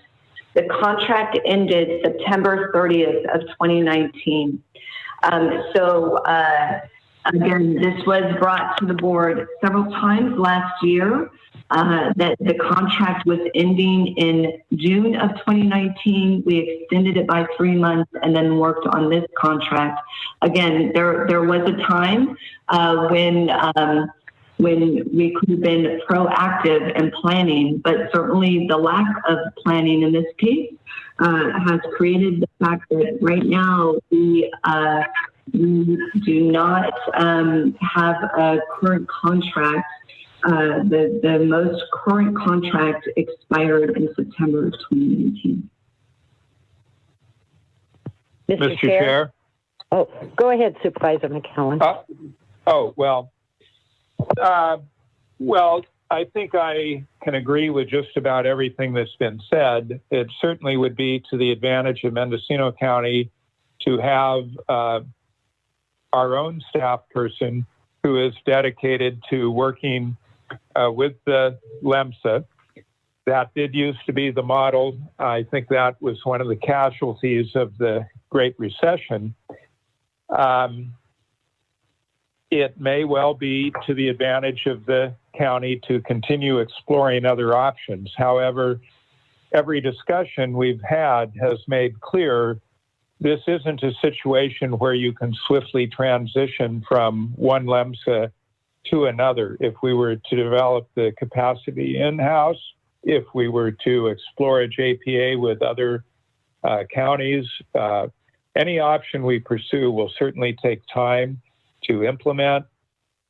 We would, a lot of steps that need to be taken. So I agree with the chair's comments that proceeding with this contract, having a termination clause included, certainly gives us the flexibility. If at some point we think it's advisable to go in a different direction, we think we're ready to do so, it's going to take more than 90 days. So I don't see that we're disadvantaged by going forward. And I also think it would be preferable to be in contract. We have other examples. These things just tend to keep getting messier if you're not in a current contract environment, which is one reason the board previously gave direction. We didn't want to have retroactive contracts, and if that was the case, we'd be calling it out. And so here we are. This one's very retroactive. Again, it's not that I disagree with any of the comments that have been made, but I don't think there's any harm in going forward and potential risk in not doing so. I'll second the motion. Public comment? I actually wasn't making a motion. Thank you, Supervisor. Okay, Supervisor Brown, do you have a comment? Go to public comment. I would like to go to public comment because I'd like to move the recommended motion. Okay. Let's see. Any other comments from the board before we go to public comment? Okay, hearing none. That I don't see any public comment on my sheet. And clerk of the board, is there any public comment? There is not. Okay, very good. Back to you, Supervisor Brown. Thank you, sir. I move the recommended action. Second. Okay, all right. So any further comment from the board? I would just comment that I think we're actually in a stronger position to negotiate with Sonoma County, but I think the appropriate way is, as staff is suggesting, it should be between supervisors from Mendocino County with supervisors in Sonoma. We all know the other 5 supervisors in Sonoma County. There's nothing stopping any one of us from initiating conversations with them. This is not my area of expertise, so I don't think I should be the one leading it. I think Supervisor Williams and maybe Supervisor McCowan or another supervisor should lead the effort and to negotiate and get interest from the Sonoma County supervisors. I'd be happy to. Well, and we have an ad hoc to look at those issues. So if that ad hoc could continue on with that work, that would be great. Okay. So, Mr. Chair, and ad hocs can be revised. I certainly support Supervisor Williams staying on. He does have a high level of expertise here. As we know, I will be departing the board in January. You will be remaining. This discussion may well take longer than the balance of the current calendar year. I would suggest perhaps Supervisor Williams and you might want to be the ad hoc. I agree with Supervisor McCowan. I think it's important because I do believe it will go on longer. well, I certainly appreciate that. And I would, I would certainly take that on. Mr. Chair, I actually do have some concerns when it comes to swapping out members of an ad hoc during a current term. There might be more room to change after the expiration. All right. Well, we could talk about that offline perhaps, but I think if the current ad hoc fully reports out so that all members of the board have the same information, you can then form a new ad hoc, and I have seen that done in the past. Again, that's something can be discussed going forward. But I think there's a way to do that and have the appropriate lineup going forward. Thank you. Okay, so we will hold off on the issue of the ad hoc, but the desire is to continue working on different models, and we will go to the clerk of the board to do a roll call vote on the motion. Okay. Supervisor Haschak? Yes. Supervisor Brown? Yes. Supervisor McCowan? Yes. Supervisor Jurdy? Yes. And Supervisor Williams? Yes. The motion carries unanimously. All right, I think this is a good time to take a break. And let me just say that item 5F has been pulled, so it will not be on this agenda. It will come up in a couple weeks, I believe. And so we will take a 15-minute break until 3:53. Right, so we'll see you back then.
Okay, I see the supervisors on.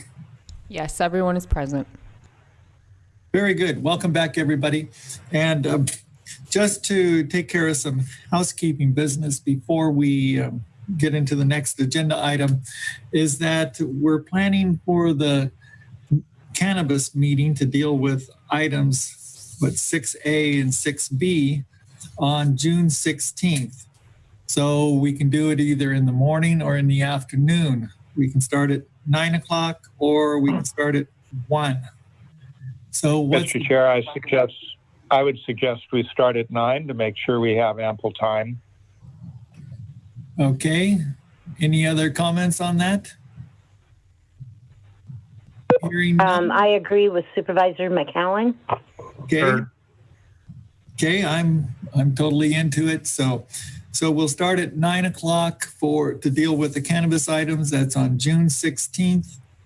Okay. So remember that if you had called in to talk about those issues today, that you'll need to call in again before 8 o'clock on the June 16th to get into the queue. Okay, very good.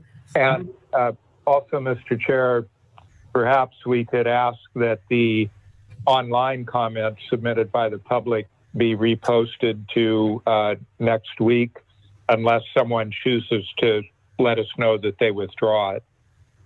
Okay. Deputy Clerk of the Board, is that something we can do? Yes, Chair Hashak, I can absolutely do that. Okay, very good. All right. So moving on to agenda item 5E, which is discussion and possible action, including approval of retroactive agreement with Redwood Community Services in the amount of $152,742 to provide services to individuals and families in accordance with Center for Disease Control and Prevention COVID-19 guidelines, and create a program guide to homeless services in alignment with Mendocino County Homeless Services Continuum of Care's strategic plan, effective March 1st, 2020 through December 31st, 2020. Sponsor is Health and Human Services. So is Director Tammy Moss Chandler on the line? Yes, thank you, Chairman Haschek. I am. I want to thank my team in Health and Human Services for getting this item on this board meeting.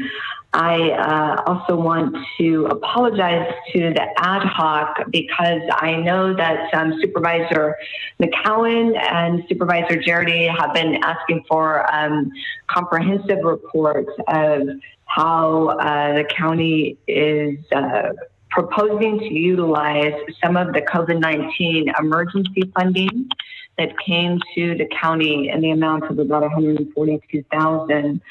Your board actually accepted the allocation agreements at your May 19th board meeting, but not how that funding would be distributed.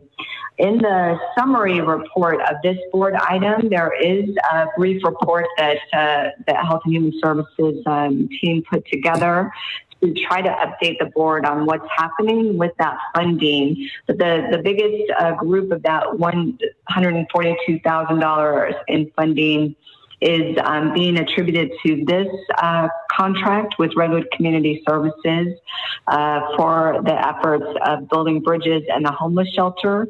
It's being coupled with some rollover funding that we received through our whole person care pilot project grant that was also awarded right at the beginning of COVID-19. So together, this creates $152,742 in gap funding for building bridges and the RCS shelter in Ukiah. There is additional funding that is, again, mentioned in the summary for the board agenda summary of this, but some of the emergency funding is being used to support Mendocino Coast Hospitality Center's contract as well for their response to COVID-19 at the shelter on the coast.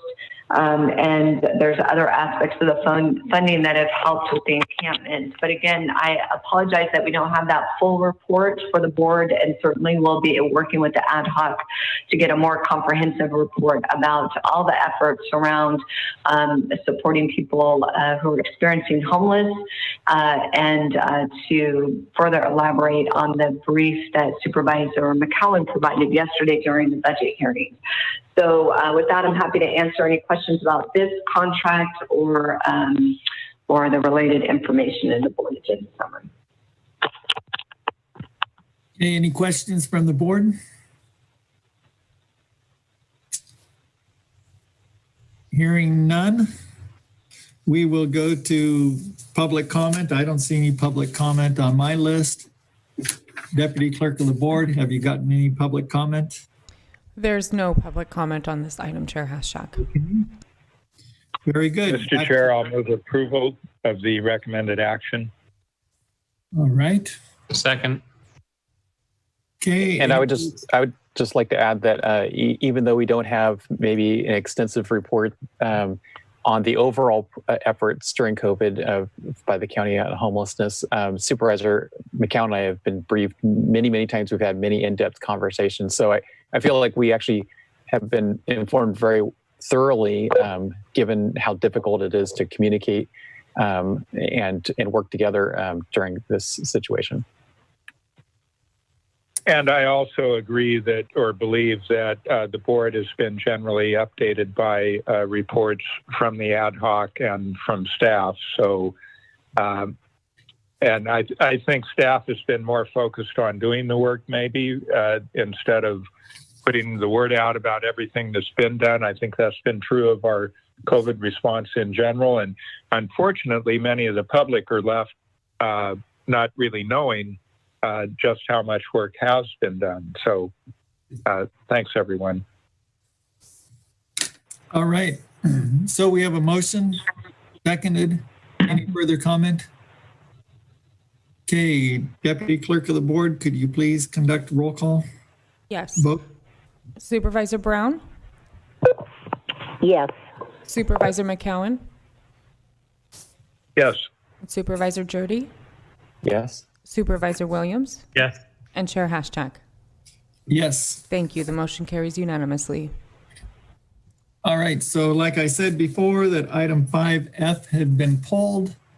And so we will go on, and obviously 6A and 6B are pulled to discuss on June 16th at 9 o'clock.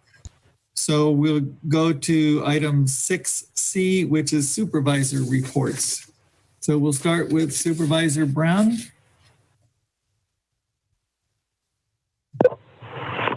Thank you, Mr. Chair. I'd like to report that I did hold a town hall meeting and had a very great group of panelists join me. I had our CEO, Carmel Angelo. I had Marianne Pedrillo with West Company, Kelsey Rivera. She's our Director of Adult and Aging Services. We heard from her today with the proclamation. They all talked about COVID-19 impacts, current counts. Ms. Angelo covered. Marianne Pedrillo covered the economic impact survey and the reopening of the web portal for the county. She encouraged people to take the survey. And Kelsey Rivera talked about all the services that the county is offering for elder care. I also had Devin Jones, Executive Director of the Mendocino County Farm Bureau. She addressed issues with COVID-19 and the challenges and also opportunities as a result for agriculture. I had Bernadette Byrne, Executive Director of the Mendocino Wine Growers, and she discussed the state of the Mendocino wine industry, how wineries are adapting to sell wine during COVID-19, and how tasting rooms might operate when they reopen, and an overview of the grape market as well. very good panel. Really appreciated everyone's participation. I also had a virtual CSAC meeting, Board of Directors meeting, and it was during this normal CSAC Ledge conference, but it was held virtually as well. And this year, all the policies committees weren't overlapped, so I got to participate in each one of them. And those committees, as you know, are Administration of Justice, Agriculture, Environment and Natural Resources, Government Finance and Administration, Health and Human Services, Housing, Land Use, and Transportation.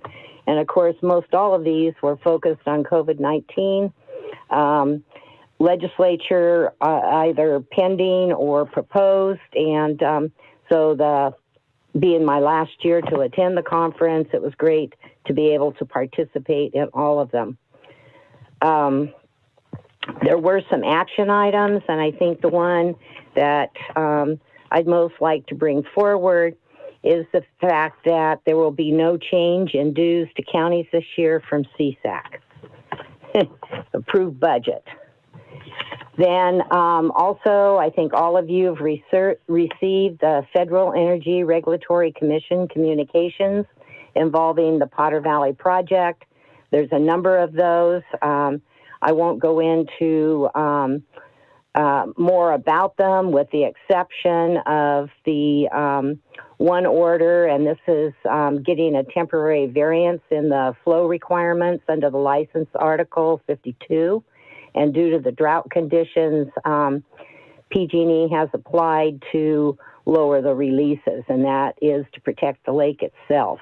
And I know I have it here someplace, but I think everyone needs to hear this is the third driest year in 127 years. And most all of us, I think on the board, et cetera, have lived through all three, 76, 77, 13, 14, and now this year. So when we talk about other crises like PSPS, potential wildfires, we also need to keep in mind that we may need to reenact the committees and all the efforts that we did during 13-14, have a countywide drought task force, and I encourage each supervisor to make contact with water districts, municipalities within your district to see how they're doing. LAVCO had their meeting. We had a public hearing for the final budget and work plan for 2020-2021. And we also had a workshop on the Mendocino City Community Service District, MSR, and SOI. The public hearing for that particular document will not be until the first Monday in August. We are canceling it'd be August 3rd. We're canceling our July 6th meeting as a cost-saving measure. Also, there was a meeting that I also chaired for the Upper Russian River water managers, and we went over a number of issues that we want to cover and need the information within the Eel River watershed. The forecast informed reservoir operations, or FERO, at Lake Mendocino has had great results, both in a wet year that we had a couple of years ago, and now in this very dry year. There will be a final report about FERO. It will come out at the end of the year, and that is the time that this actual experimental program will end. And I think it's important to note that the Army Corps of Engineers is very open to going forward with the program. So we'll see what happens, because it has been very, very successful. We also talked about the PG&E temporary change order for Lake Pillsbury, the Potter Valley project, its feasibility study. An update was given along with next steps. And our next meeting is planned for the end of July, 1st of August, and we're very, very concerned about this dry year. And we'll have more presentations on the groundwater sustainability agencies, several in Sonoma, along with the one in Ukiah Valley. IWPC met also, and we had an update. IWPC is coming up, and at our last meeting, we did have an update on the Potter Valley project.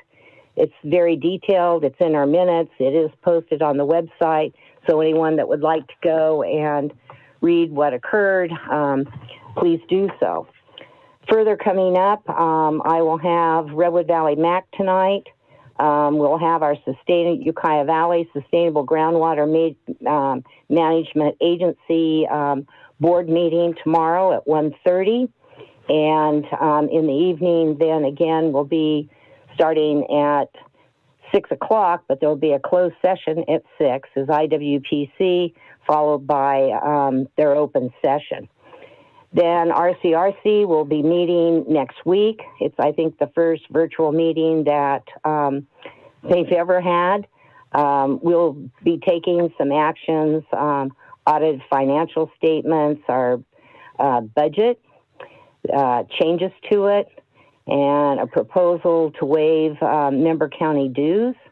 And then we'll be electing 2 members to the Golden State Natural Resources Board of Directors. We'll be discussing the Rental Affordability Act. That's an action item. Bail Reform Referendum. That's Senate Bill 10. And then Public Safety Ballot Initiative. And then the reopening of rural California. Approve a letter.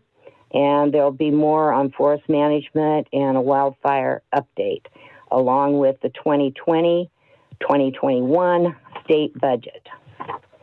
I have had a lot of phone calls about people not doing the clearances around their home or taking proper care of their property, getting down trees up, cutting high grasses. And there is an ordinance in Sonoma County, Chapter 13, and it is, in parts of that, it has hazardous veg inspection and abatement program. And I talked about this a couple of years ago, and I believe it was in February of 2019. I'm not sure, that we approved a bucket list for, here we go, county planning and building services. And I missed this the last time we went through that list, so I think it's probably been at least a year and a half. But I think that we need to get very serious and have some type of ordinance so we can cite and maybe do the abatement program ourselves on properties that aren't doing it.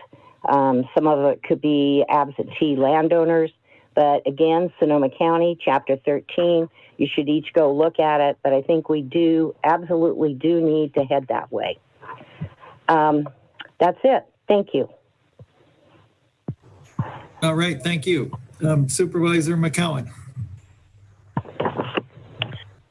Thank you, Mr. Chair. In addition to some of the items that I participated in that Supervisor Brown covered, North Coast Railroad Authority did meet on Monday, and we did approve the buyout of the freight contract between NCRA and NWPCO by SMART, who now assumes exclusive control of the freight easement from the Mendocino County line south. So that has been accomplished. It's another step in the process of winding down NCRA. We did also approve our agency budgets for the coming year. And thanks to Senator McGuire, there's actually money to fund the budget. And so I think that's about what I'd like to report on that, except it's still to be decided what entity will assume control of the right-of-way from the Mendocino County line north. And I know that Senator McGuire and others are working diligently on that. So it can be anticipated we'll have the answer to that prior to the end of the year. We did settle a lawsuit also relating to a debt owed for construction work done on the Ukiah Depot site, the construction of the bridge. So that has been settled, another step forward. I don't think it's any secret that potentially the JCC might take over completion of that project, and the details of that still need to be worked out. And Senator McGuire is working diligently on that as well as securing the funding to accomplish that purpose. The other thing I'd like to say would be to suggest an agenda item for next week. We had an item withdrawn today that would have discussed how does the board decide which, or by what process is it decided what items should go forward in the current environment where we do have some items have been stacking up, delayed because of the time that we've had to devote to the COVID response, which has certainly occupied time on our agendas as well as occupied staff time. I would suggest the best way to resolve which critical items should we be considering and in which time frame would be to have a board discussion, and the board can decide with public input and public view. And, you know, there's quite a range of things currently. You know, we had the hemp ordinance that was, I think, scheduled for March. Some people are very interested in that. I've been advocating that we really need to review and hopefully adopt the strategic plan on homelessness. And there's some items in there that I would like to see funded, and let's move forward with it. We're, you know, I think 2 years from the Marvitt report. So also other items we've discussed, the aerial imagery for cannabis enforcement, but also in the budget materials that we've considered, there is discussion that the Sheriff's Office and Code Enforcement are looking at a different model that may be more cost effective and still be effective. We should have that discussion. We've discussed innovation zones, and I know staff has that in the hopper to come back. So again, I think we could have an agenda item next week. We should have time for it, and we can consider some of these high-profile items that the board does need to take action on, and how do we wish to prioritize them in the several months immediately ahead. Thank you. All right, Supervisor Jurdy. Yeah, I'd like to give a couple updates on transportation and on energy. So Caltrans, as we discussed earlier, like the county, is now getting SB1 funds, new transportation funding for maintenance and safety projects. And this summer, very soon, they will begin maintenance projects where they're going to be resurfacing, repairing about 41% of Highway 1 between the Sonoma County line and the Branscombe Road just north of Westport. So the first 15 miles of Highway 1 between the Sonoma County line and Point Arena will be repaved, and about another 17 or 18 miles north of Fort Bragg up to the Branscombe Road in Westport will be resurfaced. But in a third example this summer, they also have a separate contract for paving, resurfacing Highway 101 from the Sonoma County line on Highway 101 down up to Hopland. So those are examples of their maintenance projects that they're funding now thanks to the SB1 funds. And then on energy, at the Sonoma Clean Power meeting, we've heard some interesting information. I've talked about some of it previously, but we had a presentation from one of the two economists that Sonoma County Sonoma Clean Power paid to do a snapshot review of the economy in Sonoma and Mendocino counties. And I had a chance to ask a follow-up question to the economist in his sort of scenarios for the economy of Mendocino County.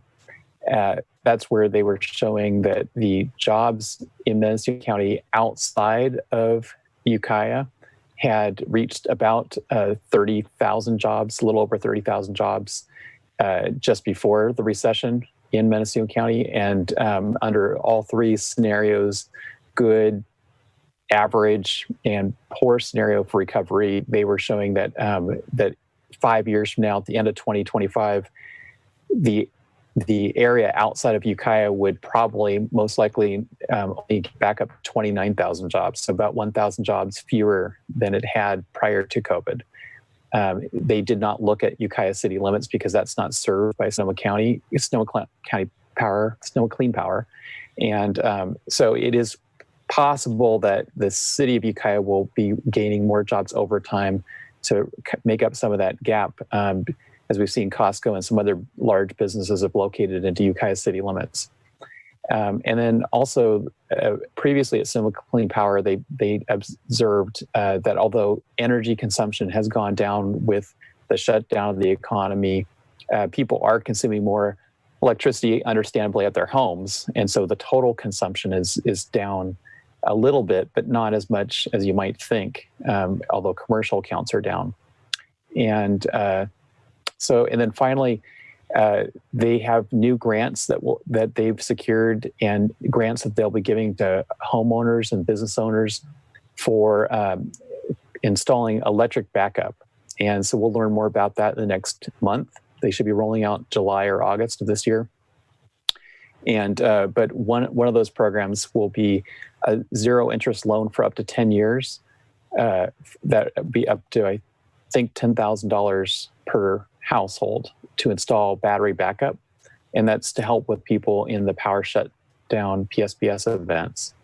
And then finally, I heard from Sonoma Clean Power late yesterday after our board meeting that the PG&E is intending to install a diesel generator seasonally here to provide power backup in the Fort Bragg area at the Fort Bragg substation for this summer. So their schedule that they listed on their memo to the public and to Sonoma Clean Power was saying that they would install that diesel generator in July. So with any luck, Fort Bragg will have at least part of the town will have some backup generation when the events kick in later this summer. All right, thank you. Supervisor Williams. Supervisor Jurdy, did you want to touch on the ad hoc working with lodging at all? I felt like we covered quite a bit. Do you want anything else to add? No, so I don't have anything that's non-essential. Mostly I've been working on interfacing between constituents and public health. All right. Well, like Supervisor Brown, I did have a virtual town hall that was put on by the West Company, and we did have some great interaction with people and presenters. Clinton Maxwell talking about career and technical education. He works for Mendocino County Office of Education, and also Dr. Keith Taylor, who's from the UC Davis Extension Program, talked about small business development and cooperative development. So that was well received. Like Supervisor McCowan said, we had 2 meetings of the North Coast Railroad Authority. One was a special meeting, and like he said, that we did deal with the smart buyout of the freight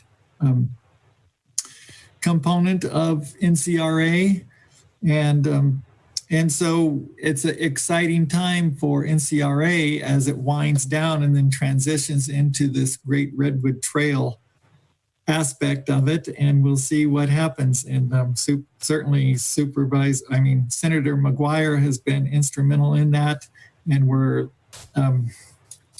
trying to make our way through to a positive outcome. I attended the Policy Council on Children and Youth, and just a little information I'd like to share with you is that, Supervisor Brown read the proclamation this morning, and then we heard about elder abuse and some of the declining numbers in that because of the shelter in place. And it's certainly a factor with the children. And so a set of numbers that I'd like you to hear are the total number of child abuse neglect referrals in Mendocino County, going from last year in March, there were 201. This year, there was 159. Last year in April, there was 217. It went down to 113. And this last year in May, it went from 254 down to 104. So almost a 50% reduction. And that's very concerning because these kids aren't being, aren't out in public. They're not going to school. They're not going where there's the mandated reporters. And so they aren't, a lot of the situations which we could assume are either happening at a regular rate or more so because they're home all the time and they just aren't getting reported. So that's very concerning. And we hope that things can return to a normal level where kids can get referred when they need to for whatever issues. Like Supervisor Jurdy, I attended the MCOG meeting. We dealt with our budget. There was a Willits High School graduation I attended, but that was almost like a parade format where the graduates rode in the back of pickup trucks all through town and through the different school sites that they've attended throughout their careers. And it was very well received, even on a very cold evening last week. So I attended a Sherwood Firewise coordination meeting, and I appreciate Director of Transportation Howard DeShiel for attending that, along with people from CAL FIRE, from Caltrans, and other agencies to work on coordinating vegetation management programs and the big grant that they got up at Sherwood Firewise. I also attended with Supervisor Brown virtually the CSAC meeting of the Agriculture, Environment, and Natural Resources Committee. And then lastly, I'd like to say that, I totally agree with what Supervisor McCowan said. I think that the agenda item issue that got pulled, I appreciate County Council bringing it forward, and I look forward to seeing it next week or the following week, and so that we can work out how agenda items are dealt with by the board, because we have had issues with that, and I would appreciate a whole board approach to dealing with issues that come up by individual supervisors. So with that, we're going to move. Oh, and I'd just like to say thank you to all the staff who's making these virtual meetings possible, and the work that got put into the budget, and that it's an incredible effort to make these 2 days of virtual meetings happen. And there is so much work that goes into it. So thank you very much to all the staff that made it happen. Mr. Chair, if I may. I just want to let the board know the intent is to bring the item, the withdrawn item, back on the 23rd. And I actually think one of the models that we'll be presenting is very similar to what Supervisor McCowan was suggesting. So I'm good to hear that, or I'm glad to hear there's already some sort of forethought given there, and I think that item will likely be helpful, and I'm hoping it'll be of use to all of you. Thank you. Yes, very good. Thank you. And then, so we'll move on to agenda item 5G, which is the Chief Executive Officer's report. Thank you, Chair Haschak. You should have, well, no, you won't have hard copies of the CEO report in front of you, will you? Anyway, it is online. You should have it, and it's also online for the public. Very briefly, we do have our COVID testing sites as the first paragraph. You can see what we're doing, our days and hours, and we are at 132. So I want to thank the public for their response, and we're making our numbers right now. Our goal is to show that we need more than 100. We have more people who want testing, and we could do 264 because we would like OptumServe to give us another line. So anyway, at this point in time, we're doing fine. We did learn we are at about 86% filled daily, and they want us at 85%, no less than 85%. So we're doing well. So thank you for that, and thank you for the board members that not only participated but put information on social media as well. So thank you. Human resources update. I'm not going to go into this. You could see the COVID-19 response statistics there, and a vacancy list is attached to this report.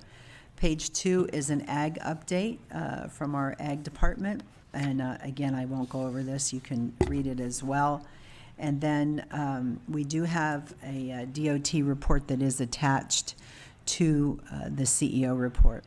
We also have a list on page 3 of the request for proposals and request for qualifications. You can see what we've been working on, even though we've been in a COVID event. And Health and Human Services also has an update. There is a PG&E Enhanced Vegetation Management plan that's been happening, and we do have some maps that are attached to the CEO report as well. And on June 1st, we were called to take care of a clogged sewer, at the county jail. This is an emergency project, and so this is notification of the board right now of that project. Cultural Services Agency, again, the departments are doing a really great job of giving input into the CEO report and giving their updates via the CEO report, and you can see that here. Animal Care has their statistics in here again as well. And for the upcoming board meetings, we do not have June 16th on the calendar on this CEO report, but we know that we're having a meeting June 16th. That's a special meeting. It's dedicated to cannabis, and that will be starting at 9 a.m. in the morning. And again, you have a... CEO Angelo? Yes. And June 23rd is not listed on this calendar either. Which date? I'm sorry? June 23rd. It's listed on... Okay, I have June 23rd listed on the CEO report. No, it's not highlighted on mine. Oh, okay. On page 7 of the CEO report, and maybe it's not on your... You're right, it's not on the calendar, it's just listed in the CEO report. So we can fix that. But yes, so there is a meeting on June 23rd. That is our regularly scheduled meeting. And then there is a special meeting that just got scheduled for next Tuesday. And this is for the purpose of the public hearing this, June 16th, 9 a.m., and that's a meeting for cannabis. The attachments to this report are the position table, the vacancy report. Howard Dashiell put his Department of Transportation report on here. Tammy Moss Chandler put a Health and Human Services Agency Director report. We have maps from PG&E regarding vegetation management, and of course the ongoing list of boards and commissions. And with that, Supervisor Haschak, I am done with my report. All right, thank you.